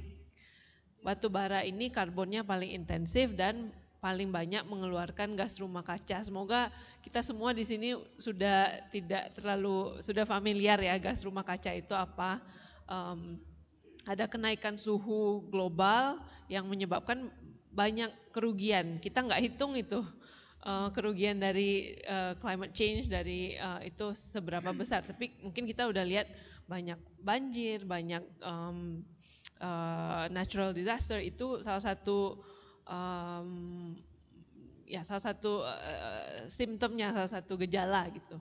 Jadi itu kita masukkan emisi tahunannya seberapa besar dan usia operasi dari saat PLTU-nya mulai beroperasi sampai tahun ini. Jadi itu bisa dibilang, jadi kita pastikan PLTU yang sudah tua juga termasuk di ranking. Mungkin kira-kira gitu. Mungkin sedikit menekankan kali ya, kalau tadi kenapa dipilihnya lokasi itu ya. Jadi kalau tadi berdasarkan paparannya Mbak Catherine, sebetulnya kita sudah punya list hampir seluruh PLTU di Indonesia, tapi kemudian yang kami melakukan pemeringkatan bukan berdasarkan lokasi, tapi dari 3 kriteria itu gitu. Jadi memang kenapa banyak ada di Sumatera, Jawa dan Bali ya mungkin karena salah satu alasannya sebagian besar kebutuhan listrik terpusat di daerah-daerah itu gitu. Jadi memang di lokasi-lokasi tersebut kebetulan ada jauh lebih banyak PLTU. Kalau dari segi jumlah PLTU-nya mungkin juga berpengaruh gitu kali ya. Untuk terutama Jawa Tengah, terus kemudian kan di mana tadi Sulawesi Banten gitu ya intinya. Oke. Untuk yang di offline, apakah ada yang mau bertanya? Satu lagi? Silakan Mbak, satu lagi. Halo, perkenalkan saya Nada. Saya ini awam banget sebenarnya sama PLTU. Tadi pertanyaan yang yang pengen saya tanyain adalah, tadi kan aku taunya kita lagi surplus listrik sebenarnya. Apakah kalau 20 ini dipensiunkan kita jadi kurang atau impas gitu? Atau malah harus bikin pembangkit yang lain yang baru gitu? Gitu aja sih. Makasih. Jadi maksudnya kalau pensiun PLTU gimana dapetin supply-nya gitu ya, karena kita kan apakah kita kan kita surplus katanya. Kalau dipensiunkan ini apakah jadi impas, maksudnya mencukupi kebutuhan listrik kita yang sekarang atau malah harus ada gantinya gitu? Oke. Silakan. Novita silakan. Iya, gantinya adalah energi terbarukan. Karena yang betul bahwa saat ini khususnya di wilayah Jawa Bali kita sudah kelebihan listrik karena pasokannya sangat banyak. Ini baru PLTU yang existing ya. Tadi saya sebutkan ada PLTU 910 gitu. Dia baru-baru banget gitu operasi. Ketika dia masuk ke dalam sistem yang sudah penuh, maka akan makin tambah penuh gitu. Ibarat kata ember air udah penuh ditambahin tambah luber gitu. Nah, jadi tambah tumpah-tumpah. Nah, caranya untuk menghentikan oversupply ini adalah mematikan beberapa supaya yang sudah penuh ini bisa kita apakan gitu, supaya berkurang. Nah, di sisi lain karena makin banyaknya pembangkit PLTU yang secara cost dan investasi sangat besar, akhirnya menyulitkan energi terbarukan masuk ke dalam sistem jaringan. Padahal ketika energi terbarukan ada ruang di dalam sistem jaringan ini, maka dengan PLTU batubara bisa dimatikan dan kita tidak akan kekurangan listrik. Sekarang konsekuensinya adalah karena sudah sistem listriknya sudah kebanyakan batubara, jadi mau energi terbarukan masuk jadi susah. Karena mau tidak mau PLN harus mendahulukan beli listrik dari batubara. Karena kontraknya memang diatur sedemikian rupa, sehingga tidak ada fleksibilitas di situ, tidak ada kelonggaran. Akhirnya ini juga yang menjerat PLN dengan beban fiskal yang selalu merugi tiap tahun. Kenapa? Karena kontraknya sangat panjang, 25-30 tahun, kemudian ketika sudah oversupply dalam sistem jaringan kita, tidak bisa dimatikan. PLN tetap harus membeli karena kontraknya seperti itu. Pun kalau misalnya 20 ini dimatikan, Jawa tidak akan gelap. Karena kita punya sistem jaringan yang sangat cukup handal, plus juga masih ada beberapa PLTU yang belum kita masukkan di dalam list. Jadi kurang lebih kayaknya di list kita ada 58 ya Mbak kalau aku nggak salah, 38 yang kita ranking ini 20 paling toksik gitu. Kalau dengan asumsi 20 ini dipensiunkan, jadi kita masih ada 18 setidaknya. Plus ada ruang buat energi terbarukan masuk. Nah, kami berharap dengan pemensiunan PLTU pelan-pelan kita mengurangi ketergantungan ke energi fosil yang tidak hanya memberatkan secara ekonomi tapi juga memberikan dampak kepada masyarakat, plus supaya ada ruang energi terbarukan masuk. Indonesia kita diberkahi dengan energi terbarukan sangat besar sekali. Kita punya air, kita punya matahari, kita punya angin seperti itu. Dan ini yang masih sangat sedikit dimaksimalkan. Padahal kalau teman-teman ingat tahun lalu Prabowo pidato ya di depan G20 dan di COP waktu itu bahwa ya Indonesia punya target untuk menggunakan energi terbarukan 100%. Oke Pak, pelan-pelan salah satu caranya adalah pensiunkan dulu PLTU batubaranya supaya ada ruang masuk energi terbarukan ini gitu. Nah, jadi jangan khawatir pun kalau misalnya 20 ini dipensiunkan, Jawa tidak akan gelap. Ada tambahan silakan. Ya, mungkin dari sisi saya rasa kita udah familiar ya Mbak ya, dari keuntungan dari energi terbarukan itu sangat banyak. Tapi kadang-kadang kita lupa kalau energi terbarukan itu nol polusi, benar-benar nol polusi. Sedangkan kita lihat ya dari map yang kita coba susun juga, Indonesia itu punya banyak PLTU di seluruh Indonesia. Harusnya kalau sudah ada rencana transisi energi, harus ada hubungan antara pemikiran-pemikiran ini, kita akan mati lampu atau enggak, dengan seberapa mampu Indonesia bisa meredam polusi udara. Karena ini berhubungan, tentu ada sektor-sektor lain, tapi sektor pembangkit ini sesuatu yang benar-benar dipegang pemerintah. Jadi kita selalu bilang ini low hanging fruit, sangat mudah untuk pemerintah mengontrol. Dan itu salah satu solusinya supaya tidak ada, supaya kesehatan publik bisa terjaga, harus ada di luar pengembangan energi terbarukan juga harus ada kontrol tadi, seberapa banyak polusi atau polutan yang boleh keluar dari cerobong. Nah itu tadi mungkin ada beberapa masyarakat yang sebutkan co-firing biomasa. Nah itu juga kami juga lihat ini pengaruhnya ke kualitas udara bagaimana. Seakan-akan itu ada narasi, oh itu solusi energi bersih, belum berarti benar karena itu dibakar dan prosesnya berbeda, reaksinya berbeda, polutan yang keluar pun berbeda. Kita nggak bisa bilang itu bersih, kecuali mungkin PLN buka data dan kasih lihat itu memang bersih. Jadi memang untuk salah satu solusi yang memang udah final tuh memang harus energi terbarukan ya. Karena jangan khawatir kalau Jawa sama Bali gak akan gelap tadi kata Novita, karena ada penggantinya harusnya, dan memang seharusnya sudah istilahnya bukan coal phase down lagi sebenarnya, harusnya coal phase out, tapi pemerintah seperti biasa melakukan jargon-jargon gitu ya, jadinya maunya phase down. Silakan Mbak Kiki. Aku mungkin nambahin lagi soal pentingnya kebijakan yang tegas ya gitu. Kayak kalau tadi bicara soal transisi energi kan memang ada dua hal paralel yang harus dilakukan gitu. Pertama kita bicara soal coal phase out gitu. Bukan cuma coal tapi energi-energi berbasis fosil itu harus disingkirkan dan bergeser kepada energi-energi terbarukan gitu. Pengembangan energi terbarukan ini dua hal ini harus berjalan secara paralel gitu, dan dengan kebijakan yang tegas gitu. Salah satu tadi Mbak Novita bicara soal soal PLN harus membeli listrik, itu memang salah satu bentuk kompleksitas kebijakan yang dikompleks-kompleksin gitu sebetulnya gitu, karena kayak jadi sebagian besar pemilik PLTU di Indonesia itu swasta ya Mbak ya. Kita nama kerennya IPP gitu, dan mereka punya perjanjian bareng sama PLN yang tadi dibilang perjanjian bisa lama sekali sampai 30 tahun, 40 tahun gitu. Dan perjanjian ini mengatakan bahwa seberapa banyaknya pun produksi listrik yang dihasilkan oleh PLTU dari IPP ini, PLN akan membelinya. PLN harus membelinya. Dari situ itu asal muasal dari terjadinya oversupply gitu.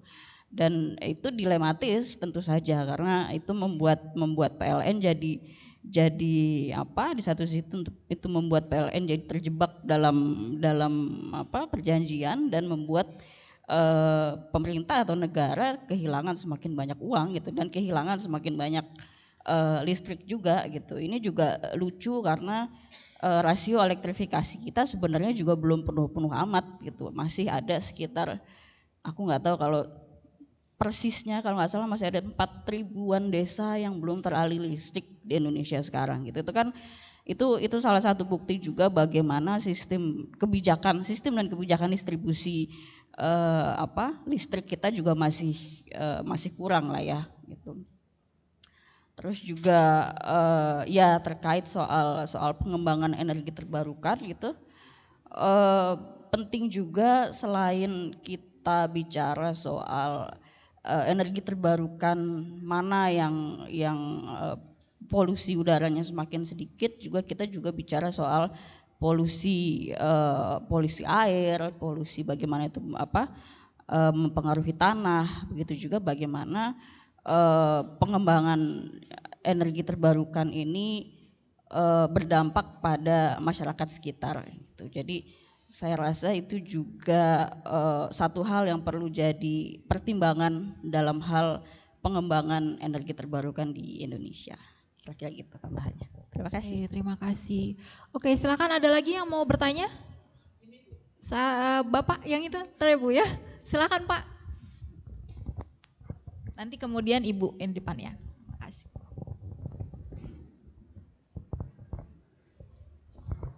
Terima kasih.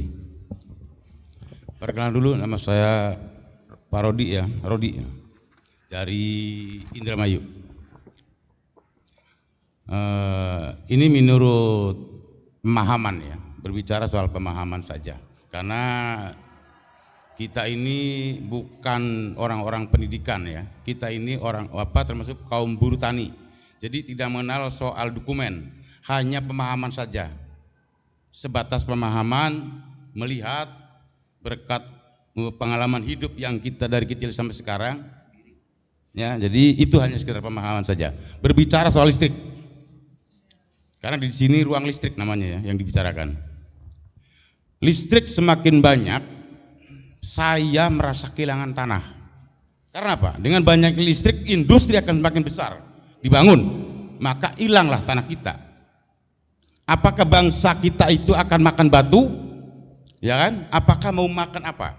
Sedangkan bangsa kita dari kecil sampai sekarang ini tidak lepas dari makan nasi, hasil berkat tanah ditanam oleh padi. Maka saya nilai kalau dengan adanya menggebu-gebu listrik diperbanyak, justru akan kehilangan lahan kita semakin habis. Kenapa? Dibangun selalu di Jawa, karena di Jawa itu tenaganya murah. Mereka tidak mau membangun listrik banyak di Kalimantan karena mahal harganya di Kalimantan itu. Itu adalah pola-pola pikir bangsa kita dari zaman dulu. Karena bangsa kita adalah bangsa yang lemah. Itu menurut pemahaman kami. Bangsa kita ini adalah bangsa lemah.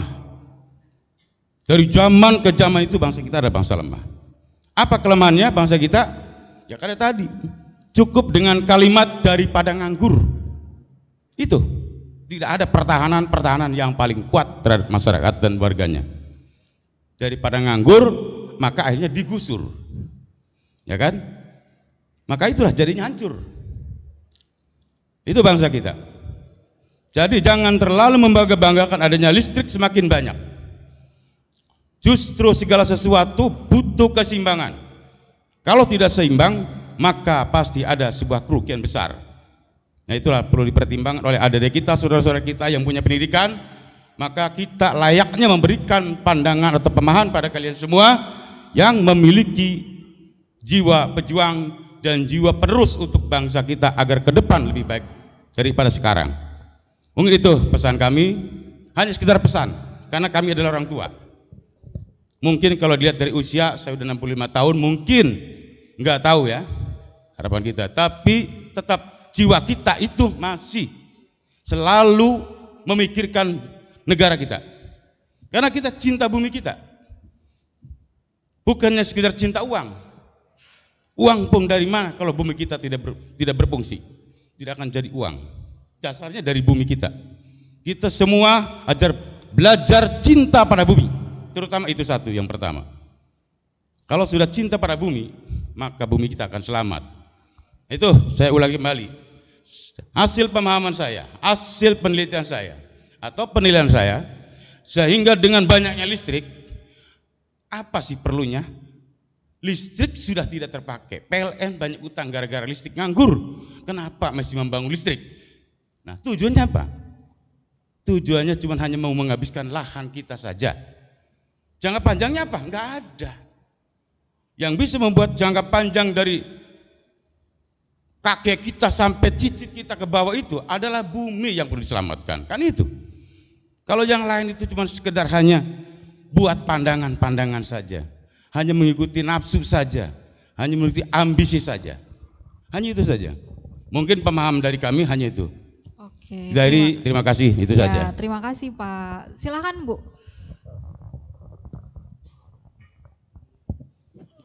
Assalamualaikum ibu-ibu.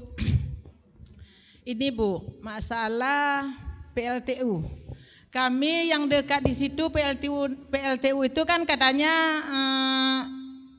dampak listrik kan Bu, tapi kami dekat situ nggak ada listrik, itu yang kami pakai. Jadi untuk apa juga kami dekat situ yang kami rasa dampaknya aja, sedangkan yang apanya itu kami nggak ada merasakan. Nah, jadi sekarang pertanyaan saya kayak gini Bu, seandainya PLTU tuh kita ada 20 unit PLTU, seandainya PLTU tuh kita rumahkan, apakah listrik nggak ada di daerah-daerah masing-masing? Itu cuman Bu. Assalamualaikum warahmatullahi wabarakatuh. Waalaikumsalam. Terima kasih. Satu lagi boleh? Siapa lagi yang mau bertanya? Ya silakan Mas. Siap. Terima kasih buat waktu dan kesempatannya. Saya Tatang dari Harian Kompas. Ada 2 pertanyaan. Yang pertama mungkin bisa berdiri? Oh iya, siap. Mohon maaf. Pertanyaan pertama. Agak lebih keras boleh Mas? Pertanyaan pertama mungkin soal tadi ada yang membahas soal perubahan mindset ya. Perubahan mindset. Sekarang kita kecenderungan masih ada ketakutan kalau PLTU ditutup seolah-olah akan menimbulkan kerugian yang besar secara finansial gitu. Sementara kenapa agak susah tersadarkan bahwa ini menjadi investasi, mungkin karena hitungannya investasi yang harus dihitung itu kan jangka panjang, bahwa ini sebenarnya nilai jauh lebih besar gitu, dan kecenderungan kita adalah lebih gampang nangkep apa yang sudah terjadi gitu, tapi yang akan terjadi. Nah itu bagaimana sebenarnya strateginya untuk memberikan pemahaman itu, karena sebenarnya saya cenderung sepakat dengan pemahaman seperti itu, bahwa sebenarnya yang dikatakan keuntungan itu, mungkin ada beberapa orang menganggap keuntungan sekarang itu tidak ada apa-apanya dibandingkan apa yang bisa kita raih kalau seandainya suntik mati PLTU ini dilakukan gitu. Itu strategi dari teman-teman seperti apa. Yang kedua sebenarnya ini soal transisi energi ya. Aku tadi ingin bertanya gitu supaya kita punya satu pemahaman yang bisa punya kesepakatan bersama ya, soal harus hati-hati dalam transisi energi ini gitu. Apa teman-teman itu sudah menganggap transisi energi ini sebagai solusi untuk kita gitu? Mungkin kasus energi panas bumi yang sekarang lagi banyak terjadi gitu ya, Pocolet contohnya di Manggarai itu juga sudah memicu masalah kan gitu. Jangan sampai kita mendewa-dewakan transisi energi gitu, pada akhirnya kita mengulangi kesalahan yang sama di saat teman-teman yang di depan tadi bercerita bahwa janji-janji awal yang mereka terima di awal bahwa mereka akan begini-begini, ketika nanti kita mendorong transisi energi ini tidak dengan kehati-hatian gitu, kita hanya akan mengulangi kesalahan yang sama dengan platform yang berbeda gitu. Kita yang di Jakarta mungkin tidak terlalu merasakan ini ya, tidak terlalu dampak negatifnya, tapi teman-teman yang di Cilacap, di Indramayu dan lain-lain itu merasakan yang paling besar, tapi kita ikut merasakan energinya gitu. Terima kasih. Oke. Mungkin satu lagi tadi yang di belakang tadi, ya silahkan Pak.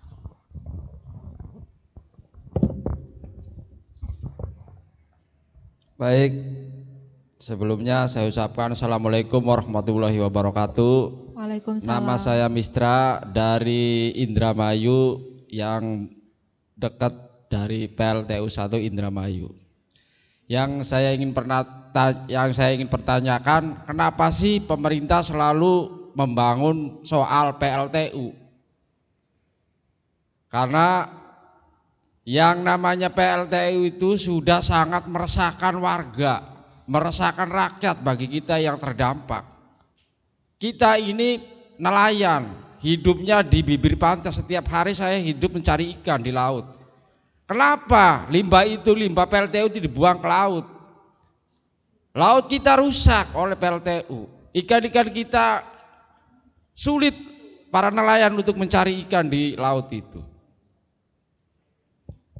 Dulu sebelum ada PLTU 1, kita sebagai nelayan mencari rebon, mencari ikan, enak, tidak ada masalah, tidak sempit. Bahkan kita cari ikan itu enggak menghabiskan solar banyak-banyak, cukup 5 liter dapat ikan banyak. Tapi sekarang setelah adanya PLTU harus menghabiskan 30 liter solar, ikannya belum tentu dapat. Apa pemerintah enggak memikir kepada rakyat?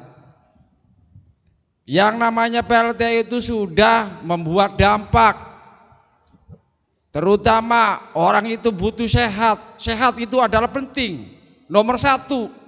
Uangnya banyak, kalau orangnya di rumah sakit buat apa? Makanya kita sebagai warga yang berdampingan sama PLTU, tolong kepada teman-teman kita, baik dari Tren Asia, baik media-media yang lain, marilah kita sama-sama tidak bisa kita harus menutup PLTU. Karena laut sudah dicemari oleh limbah, pertanian dicemari oleh asap batu bara, dan gunung kita, bukit ditebang untuk bahan copairing. Apakah enggak merusak alam itu? Mungkin itu saja yang bisa kami sampaikan. Assalamualaikum warahmatullahi wabarakatuh. Waalaikumsalam warahmatullahi wabarakatuh. Iya, terima kasih. Ini jadi ada beberapa concern ya langsung dari warga. Seharusnya ada dari ESDM nih yang bisa membahas ini semua, ditanyakan. Kenapa ini? Kenapa harus pilih PLTU? Tapi mungkin kita breakdown sedikit mungkin dari kapasitas masing-masing ya. Dari tadi soal okupasi lahan gitu ya. Apakah ini nanti mungkin bisa gitu ditambahkan di dalam misalnya nanti penelitian berikutnya soal dampak-dampaknya ke lahan gitu, apakah bisa misalnya ada pendampingan atau penelitian bagaimana kerugian yang diderita oleh masyarakat terutama dari kehilangan lahan mereka. Tadi sudah dijelaskan ada pertanian yang udah nggak bisa menanam padi lagi, padahal program pemerintah juga sebenarnya kan ada yaitu ya food aid state gitu, sebenarnya mereka kan juga mendukung program pemerintah gitu, apakah itu bisa? Terus kemudian yang kedua tadi pertanyaan dari Ibu yang dari Aceh, ini kalau misalnya dimatikan karena sebenarnya dampak PLTU-nya juga tidak dirasakan oleh desa setempat gitu, desa yang dekat dengan PLTU gitu loh, apakah nanti kalau misalnya 20 ini dimatikan terus desa-desa ini malah tambah nggak bisa dapat listrik lagi gitu kan ya. Itu mungkin dulu siapa yang mau ini silahkan Novita. Coba dulu ya. Jadi di dalam report kami yang versi panjangnya yang hampir 200 halaman itu kami juga memasukkan beberapa cerita terkait dengan dampak existing. Baik ada cerita-cerita yang memang ditimbulkan dari masa-masa konstruksi bahkan sebelum dibangun, masa konstruksi dan juga setelah beroperasi. Cerita-cerita ini kami juga kumpulkan dan kami dapatkan dari teman-teman pendamping. Ada dari teman-teman lewat jaringan Walhi, ada dari teman-teman jaringan YLBHI gitu dan juga teman-teman lainnya gitu. Nah, kami juga masukkan itu ke dalam report yang versi panjang karena memang ceritanya akan lebih lengkap di situ dan per PLTU memang ada cerita. Gitu. Walaupun juga ada beberapa PLTU yang memang yang belum ada ceritanya. Nah, tapi mungkin nanti concern dan informasi yang disampaikan dari teman-teman bisa kami coba melengkapi dan tentu juga kami berharap ini tidak berhenti sampai di sini laporannya. Mungkin nanti ada chapter-chapter berikutnya yang bisa lebih kita kembangkan yang mungkin bisa lebih spesifik lagi untuk melihat dampak-dampak dari PLTU ini. Itu menjadi satu catatan yang sangat penting buat kami. Kemudian tadi Ibu pertanyaannya kenapa sudah ada PLTU dibangun tapi kok tidak ada listrik di desanya. Jadi Ibu saya perlu menjelaskan sedikit secara teknis. Jadi seringkali memang walaupun di Dangan Raya sebagai penghasil listriknya, tapi listriknya Ibu dilempar dulu ke sistem Sumatera. nanti dia masuk ke sistem Sumatera, sistem jaringan yang lebih besar. Makanya di belakang pembangkit itu biasanya ada tiang-tiang itu ya Ibu ya, yang sangat cukup besar. Nah itu namanya transmitter. Jadi dia yang akan melempar jaringannya itu ke sistem jaringan Sumatera, nanti baru situ didistribusikan ke jaringan-jaringan rumah tangga. Nah kadangkala infrastruktur penunjangnya di wilayah sekitaran PLT itu memang yang masih kurang, seringkalinya seperti itu. Khususnya wilayah-wilayah di Sumatera, karena saya pernah beberapa kali datang ke Sumatera juga, keluhannya kurang lebih sama. Kok ini ada pembangkit tapi tidak ada listriknya, kenapa kami tidak dapat listrik? Atau listriknya masih sering mati, karena memang sistem jaringan dibuang dulu ke pusat baru dilempar lagi. Nah penunjangnya ini yang di daerah kadang memang masih kurang. Nah tapi ini menjadi catatan penting gitu, di mana letak keadilannya ketika listrik itu dibangun secara masif, secara besar, tapi masyarakat di sana justru masih merasakan mati lampu, mati listrik.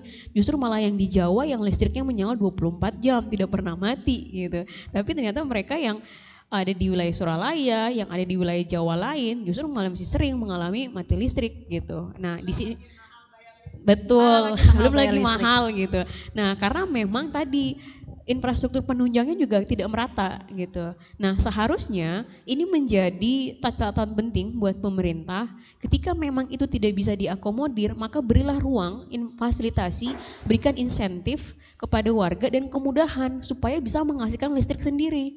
Dari apa? Ya pakai energi terbarukan, solar PV, sekarang kan sudah bisa dipasang ya di rumah-rumah warga gitu. Harusnya pemerintah bisa menghadirkan solusi-solusi seperti itu. Nah ini kurang lebih nyambung ya tadi pertanyaan Bapak dari Indramayu, kenapa sih mesti dibangun listrik Ya, gitu? kenapa listrik Kenapa? gitu? Pak, saya salah satu concern kami adalah ini karena mohon maaf ya, dari sisi kebijakan kita dan pemerintah kita yang memang sangat berkorelasi erat dengan para pebisnis-pebisnis tambang. Ada kekhawatiran kalau misalnya kita sangat masif mendorong penggunaan energi terbarukan, justru penggunaan batu bara di tambang-tambang sana itu akan berkurang. Tentu juga ini akan mempengaruhi ya dari sisi bisnis gitu. Akhirnya makanya dimunculkanlah bukannya pensiun lebih cepat, tapi muncullah narasi baru, pakai co-firing, pakai sekam padi, pakai wood pellet, pakai macam-macam lah. Tapi pada intinya adalah ini hanya akan menjadi legitimasi untuk memperpanjang usia batu bara. Seperti tadi poin Mbak Catherine, emisi dari pencampuran dua bahan bakar yang berbeda juga itu tidak boleh asal diklaim katanya lebih bersih gitu, kecuali PLN mau buka datanya ya. Nah karena dia pencampuran dua massa yang berbeda. Nah di sisi lain juga ini wood pelletnya dari mana? Dia pakai jenis tanaman apa gitu. Ini emisinya perlu dihitung juga, emisi dari supply-nya sebelum nanti dia berakhir di cerobong. Di cerobong juga kita harus hitung gitu.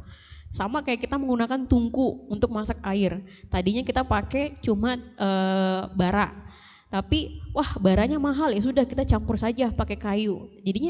Jadinya ada dua macam bahan bakar untuk masak air. Satu pakai bara, satu lagi pakai kayu. Secara asapnya pasti akan berbeda. Polusi-polusi atau sisa pembakarannya pun juga akan berbeda karena ada dua jenis pembakaran yang berbeda di situ. Nah, tapi yang saya mau sampaikan adalah lagi-lagi ini memang pada akhirnya kita akan bertarungnya itu di level kebijakan dan juga kekuatan politik. Dan kita tahu Prabowo dengan backgroundnya selain dia bekas militer, dia juga adalah pebisnis. Dia adalah pebisnis sawit, dia punya konsesi untuk kayu dan juga dia punya konsesi tambang batu bara, mohon maaf. Walaupun memang itu tidak dalam kepemilikan langsung ya, tapi melalui kepemilikan yang bercampur-campur. Tapi ini menunjukkan orientasi bahwa ada kelemahan dari sisi kebijakan itu sendiri. Kita mau bicara regulasi sudah banyak gitu. Tadi kalau mau hitung-hitungan ekonomi juga hitungannya ada, proyeksi secara kesehatan juga ada. Pertarungan terakhirnya adalah secara politik, mau apa tidak gitu. Karena opsinya sudah ada. Menutup PLTU memungkinkan. Penggantinya apa? Energi terbarukan. Tapi secara politik itu akan menjadi spektrum percakapan yang sangat berbeda dan sangat panjang. Tapi semoga bisa cukup menjawab. Tapi jangan menyerah dulu ya Bapak Ibu, karena maksudnya dunia berputar gitu ya, gitu. Yang berkuasa bukan Ya siapa tahu ada yang 5 tahun nggak nyampe gitu kan. Tapi maksudnya selama masih ada teman-teman dari Krea, Selios, Trend Asia, terus kemudian ada juga tadi Walhi di Tapak itu yang akan lebih banyak menyuarakan dan kemudian memberikan bukti-bukti di lapangan, tidak hanya yang tadi disampaikan. Tadi memang udah disampaikan dampak kesehatannya, kita ngomongin penelitiannya, tapi tadi udah ada kesaksian dari Bapak Ibu sendiri yang memang sudah menjalani, yang memang sudah memang hidupnya sehari-hari challenge-nya itu memang seperti itu, dan kayaknya nggak mungkin lah nggak akan ada perubahan gitu loh. Semakin kita harus bersuara lebih keras, mungkin akan ada perubahan. Mungkin ada tambahan dari Mbak Catherine atau Mbak Kiki? Untuk yang pertama atau kita ini yang pertanyaan yang kedua adalah soal strategi untuk perubahan mindset ini nanti ini seperti apa? Karena kan tadi disebutkan kira-kira nanti seperti apa, terus kemudian kembali lagi soal transisi energi nih, trapnya harus hati-hati karena kalau kita ngomong mengenai energi terbarukan yang bersih itu kan ada geothermal, panas bumi yang bermasalah gitu ya. Nah itu gimana nih? Ini cukup menarik pertanyaannya, silakan. Oke. Aku mungkin mencoba menjawab pertanyaan tadi Mas dari Kompas ya. Dan menyambung juga, menambahkan lagi juga dari Bapak terkait semakin banyak listrik, semakin banyak korban ya, semakin banyak warga yang dikorbankan gitu. Sepakat Pak, saya sepakat. Karena sekarang apa gunanya listrik untuk di sini? Pembangunan, industri. Jadi kami selalu bilang bahwa mengkritik bicara soal transisi energi, kita juga harus mengkritik visi pembangunan. Pembangunan seperti apa yang sekarang dipresentasikan dan diterapkan oleh pemerintah gitu. Pembangunan yang sentralistik, pembangunan yang berskala masif gitu, infrastruktur besar-besar, pembangunan yang intinya pembangunan yang berbasis tadi Mbak Novita bilang mungkin berbasis investasi gitu, bukan berbasis soal kepedulian atas lingkungan apalagi masyarakat gitu. Saya rasa itu ya, maksudnya itu juga nyambung lagi ke tadi pertanyaan soal perubahan mindset gitu. Jadi perubahan mindset ini bukan cuma soal melihat pensiun dini PLTU sebagai kerugian, tapi juga meriset kan sekarang lagi ngetren ya, riset Indonesia gitu, meriset lagi sebetulnya apa-apa saja yang benar-benar model pembangunan seperti apa yang benar-benar dibutuhkan oleh Indonesia gitu. Pembangunan yang merata, yang pasti, yang sejahtera semuanya tanpa terkecuali. Kemudian terkait soal bagaimana melakukan perubahan mindset ini ya, bagaimana ini sebenarnya bisa disebarluaskan. Sebenarnya apa yang kami lakukan saat ini adalah salah satu upayanya gitu. Advokasi tentang PLTU itu sudah dilakukan lama sekali, bertahun-tahun, terkait dampak lingkungannya, dampak kesehatan, dampak masyarakat gitu. Yang kami coba lakukan di sini adalah membuatnya lebih aksesibel ke sebanyak-banyaknya masyarakat gitu. Dengan harapan semakin banyak informasi yang tersebar, semakin banyak data yang terbagikan, itu proses advokasi dan kampanye tentang penutupan PLTU itu bisa disuarakan oleh lebih banyak orang lagi gitu, bukan cuma warga-warga terdampak, bukan cuma warga-warga yang berada di tapak PLTU, tapi juga kita semua gitu. Kemudian juga ya setuju banget Mas gitu, bahwa melihat transisi energi ini harus jeli gitu. Itu saya sepakat gitu. Karena lagi-lagi kita bicara soal mindset gitu, saat ini pun saat kita bilang soal transisi energi ataupun energi terbarukan itu bagaimana itu diperlakukan oleh pemerintah itu sepertinya sekedar proyek gitu ya, ketimbang visi untuk meningkatkan kualitas lingkungan gitu, atau visi untuk mesejahterakan masyarakat gitu, tapi akhirnya ini lagi soal proyek dan proyek gitu. Trik-trikan ini salah satunya tadi Mbak Novita bicara soal co-firing gitu, yang sebetulnya penggunaannya juga berapa 10% ya Mbak ya, dan itu pun juga problematik juga pengadaan co-firingnya sendiri gitu, 90% masih batu bara, jadi sama aja bohong lah gitu. Tadi juga saya bicara soal CCS, CCUS, geothermal, bener itu memang secara emisi mungkin panas bumi itu punya emisi yang jauh lebih sedikit dibandingkan PLTU batubara gitu. Tapi di sini kita tahu ada istilahnya namanya carbon tunnel vision gitu. Jadi melihat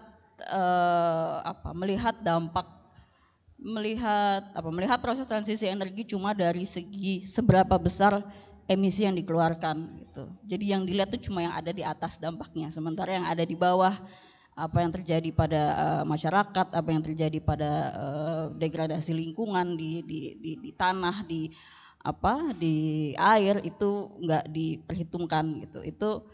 Itu tentu saja hal yang patut disayangkan, dan ini nyambung lagi ke tadi ada cerita juga waktu saya ke Pocoleok kebetulan. Itu ada, jadi salah satu PLTP yang sekarang mau diluaskan itu PLTP Ulumbu, itu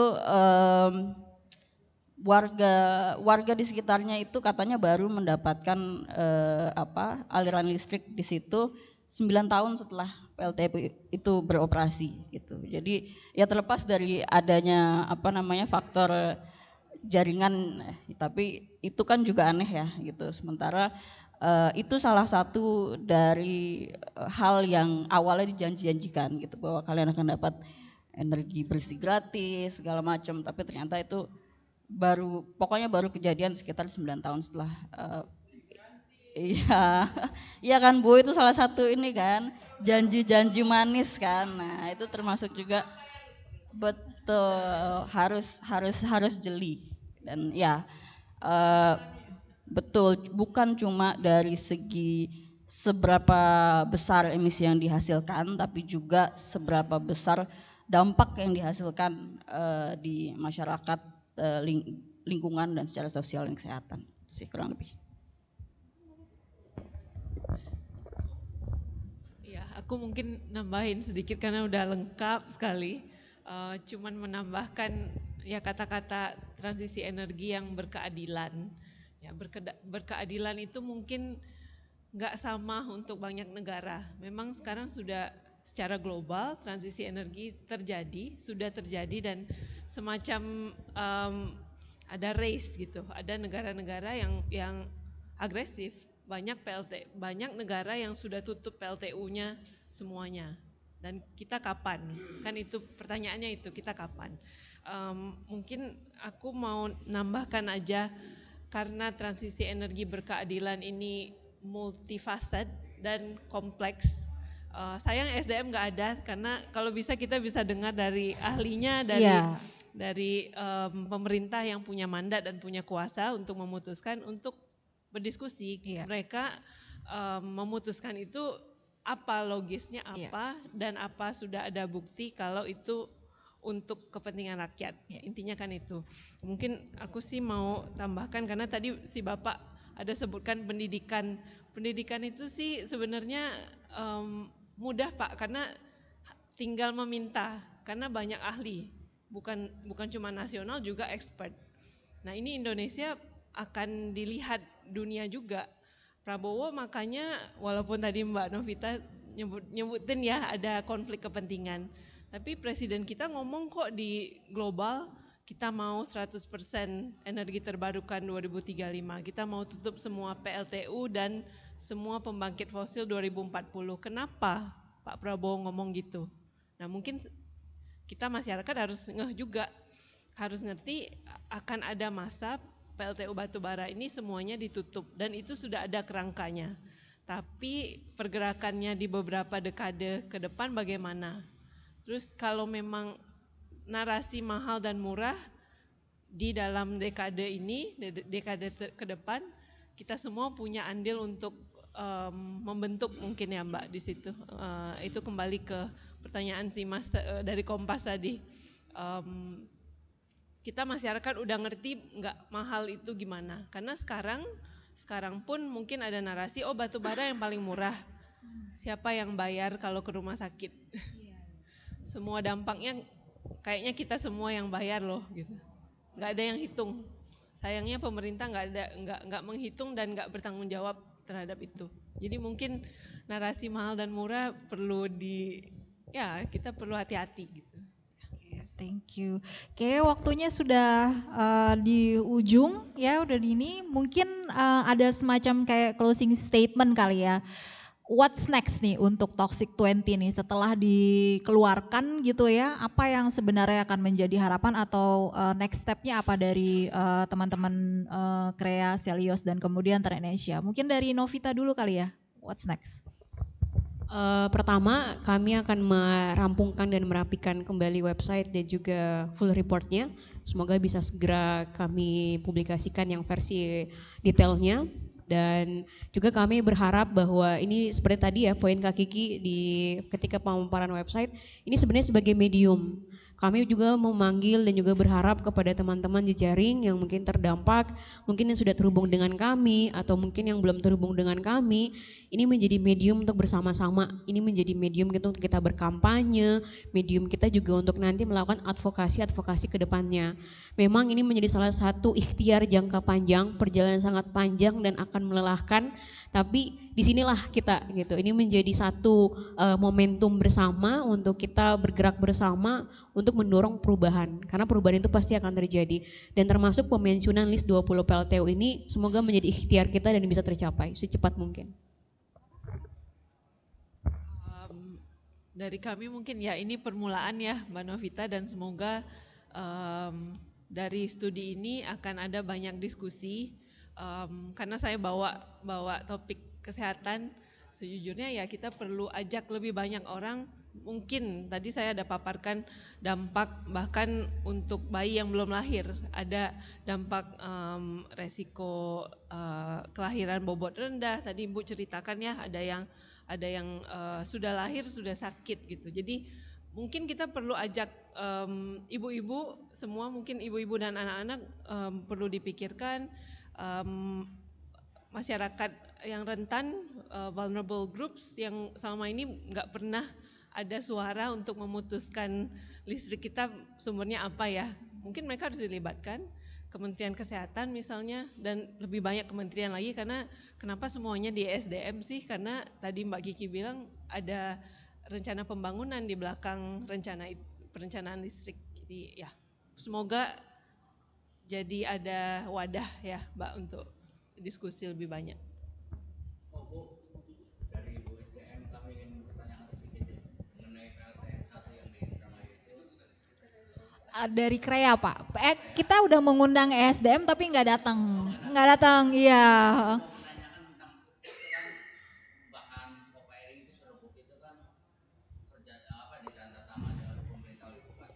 Nah di andalnya itu kan maksud kami kan apakah memang ada pengajuan atau dimasukkan di andalnya itu? Di AMDALnya itu mungkin ada yang pemerintah kita kan Bupati menandatangani kerjasama PLTU. Mungkin AMDALnya waktu rencana itu kan di AMDALnya kan berbahan batu bara. Nah sekarang kan ada dua bahan, maksudnya kan ada dua bahan.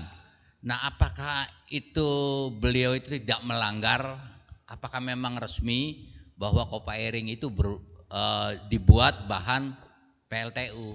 Oke, jadi itu kan bisa dijadikan kita untuk kita detailnya ya melanggar gitu kan. Oh, untuk biar jadi kayak semacam buat gugatan gitu Pak. Iya, oke. Kalau itu melanggar ya, atau enggak? Kita memberi informasi. Oh, memberi informasi. Karena sangat ini serbuk tuh kalau ada angin tuh, waduh, pertaburannya.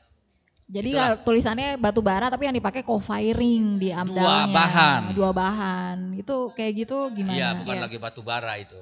Saya coba jawab cepat ya Pak, tapi ini butuh untuk membaca dokumen utuhnya dan kita perlu melihat secara kerangka kebijakan ya. Seharusnya kalau memang dari awal izinnya adalah untuk batu bara dan ketika dia pencampuran harusnya ada adendum, minimal adendum. Adendum AMDAL. Tapi kita perlu cek apakah sudah terjadi adendum AMDALnya tapi memang tidak terpublikasikan ke masyarakat. Jadi di keep sendiri. Nah, itu nanti perlu untuk kita cross check. Tapi apakah ini menjadi potensi pelanggaran? Nanti mungkin kita bisa melihat lebih detail gitu secara detail kebijakan gitu. Tapi ketika masyarakat tidak dilibatkan itu bisa menjadi indikasi bahwa ada pelibatan tidak bermakna dari masyarakat yang terdampak di sana. Padahal masyarakatlah yang akan sangat merasakan dampak dari co-firing itu.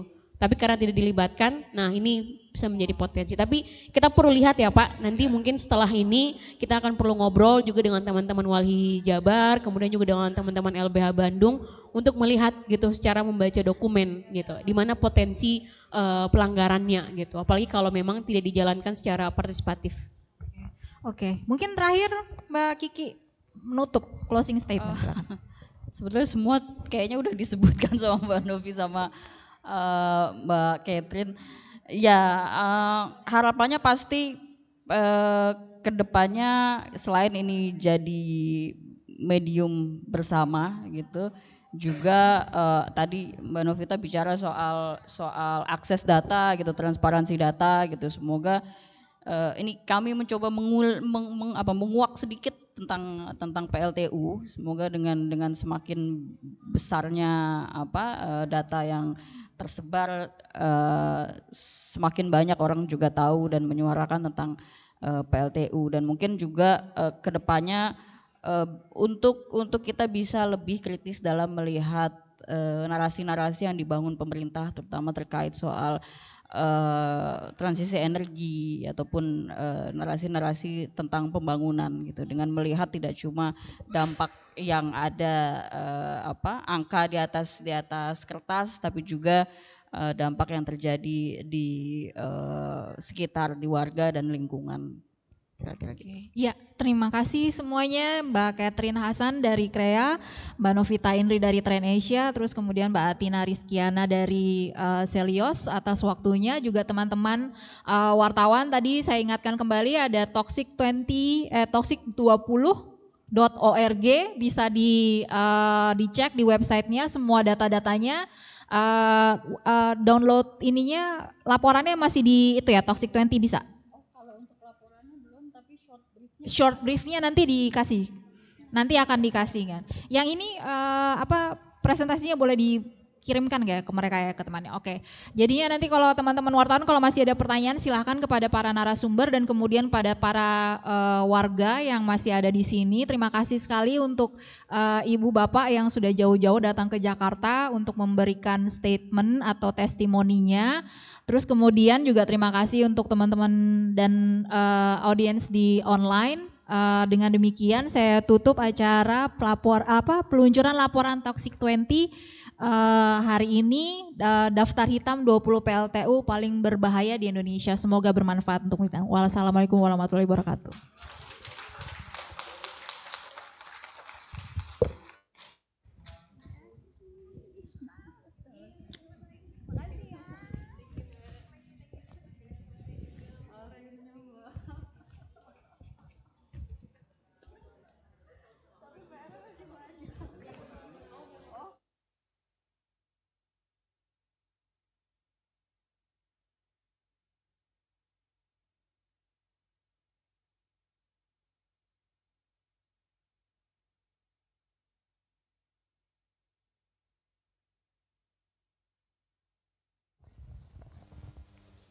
Untuk rekan-rekan jurnalis buat yang mau doorstop dipersilakan. Kemudian setelah doorstop mungkin kita bisa makan bersama karena di sini nggak bisa makan, nggak bisa dipakai buat makan. Jadi kita akan makan di Garuda di seberang tim. Terima kasih.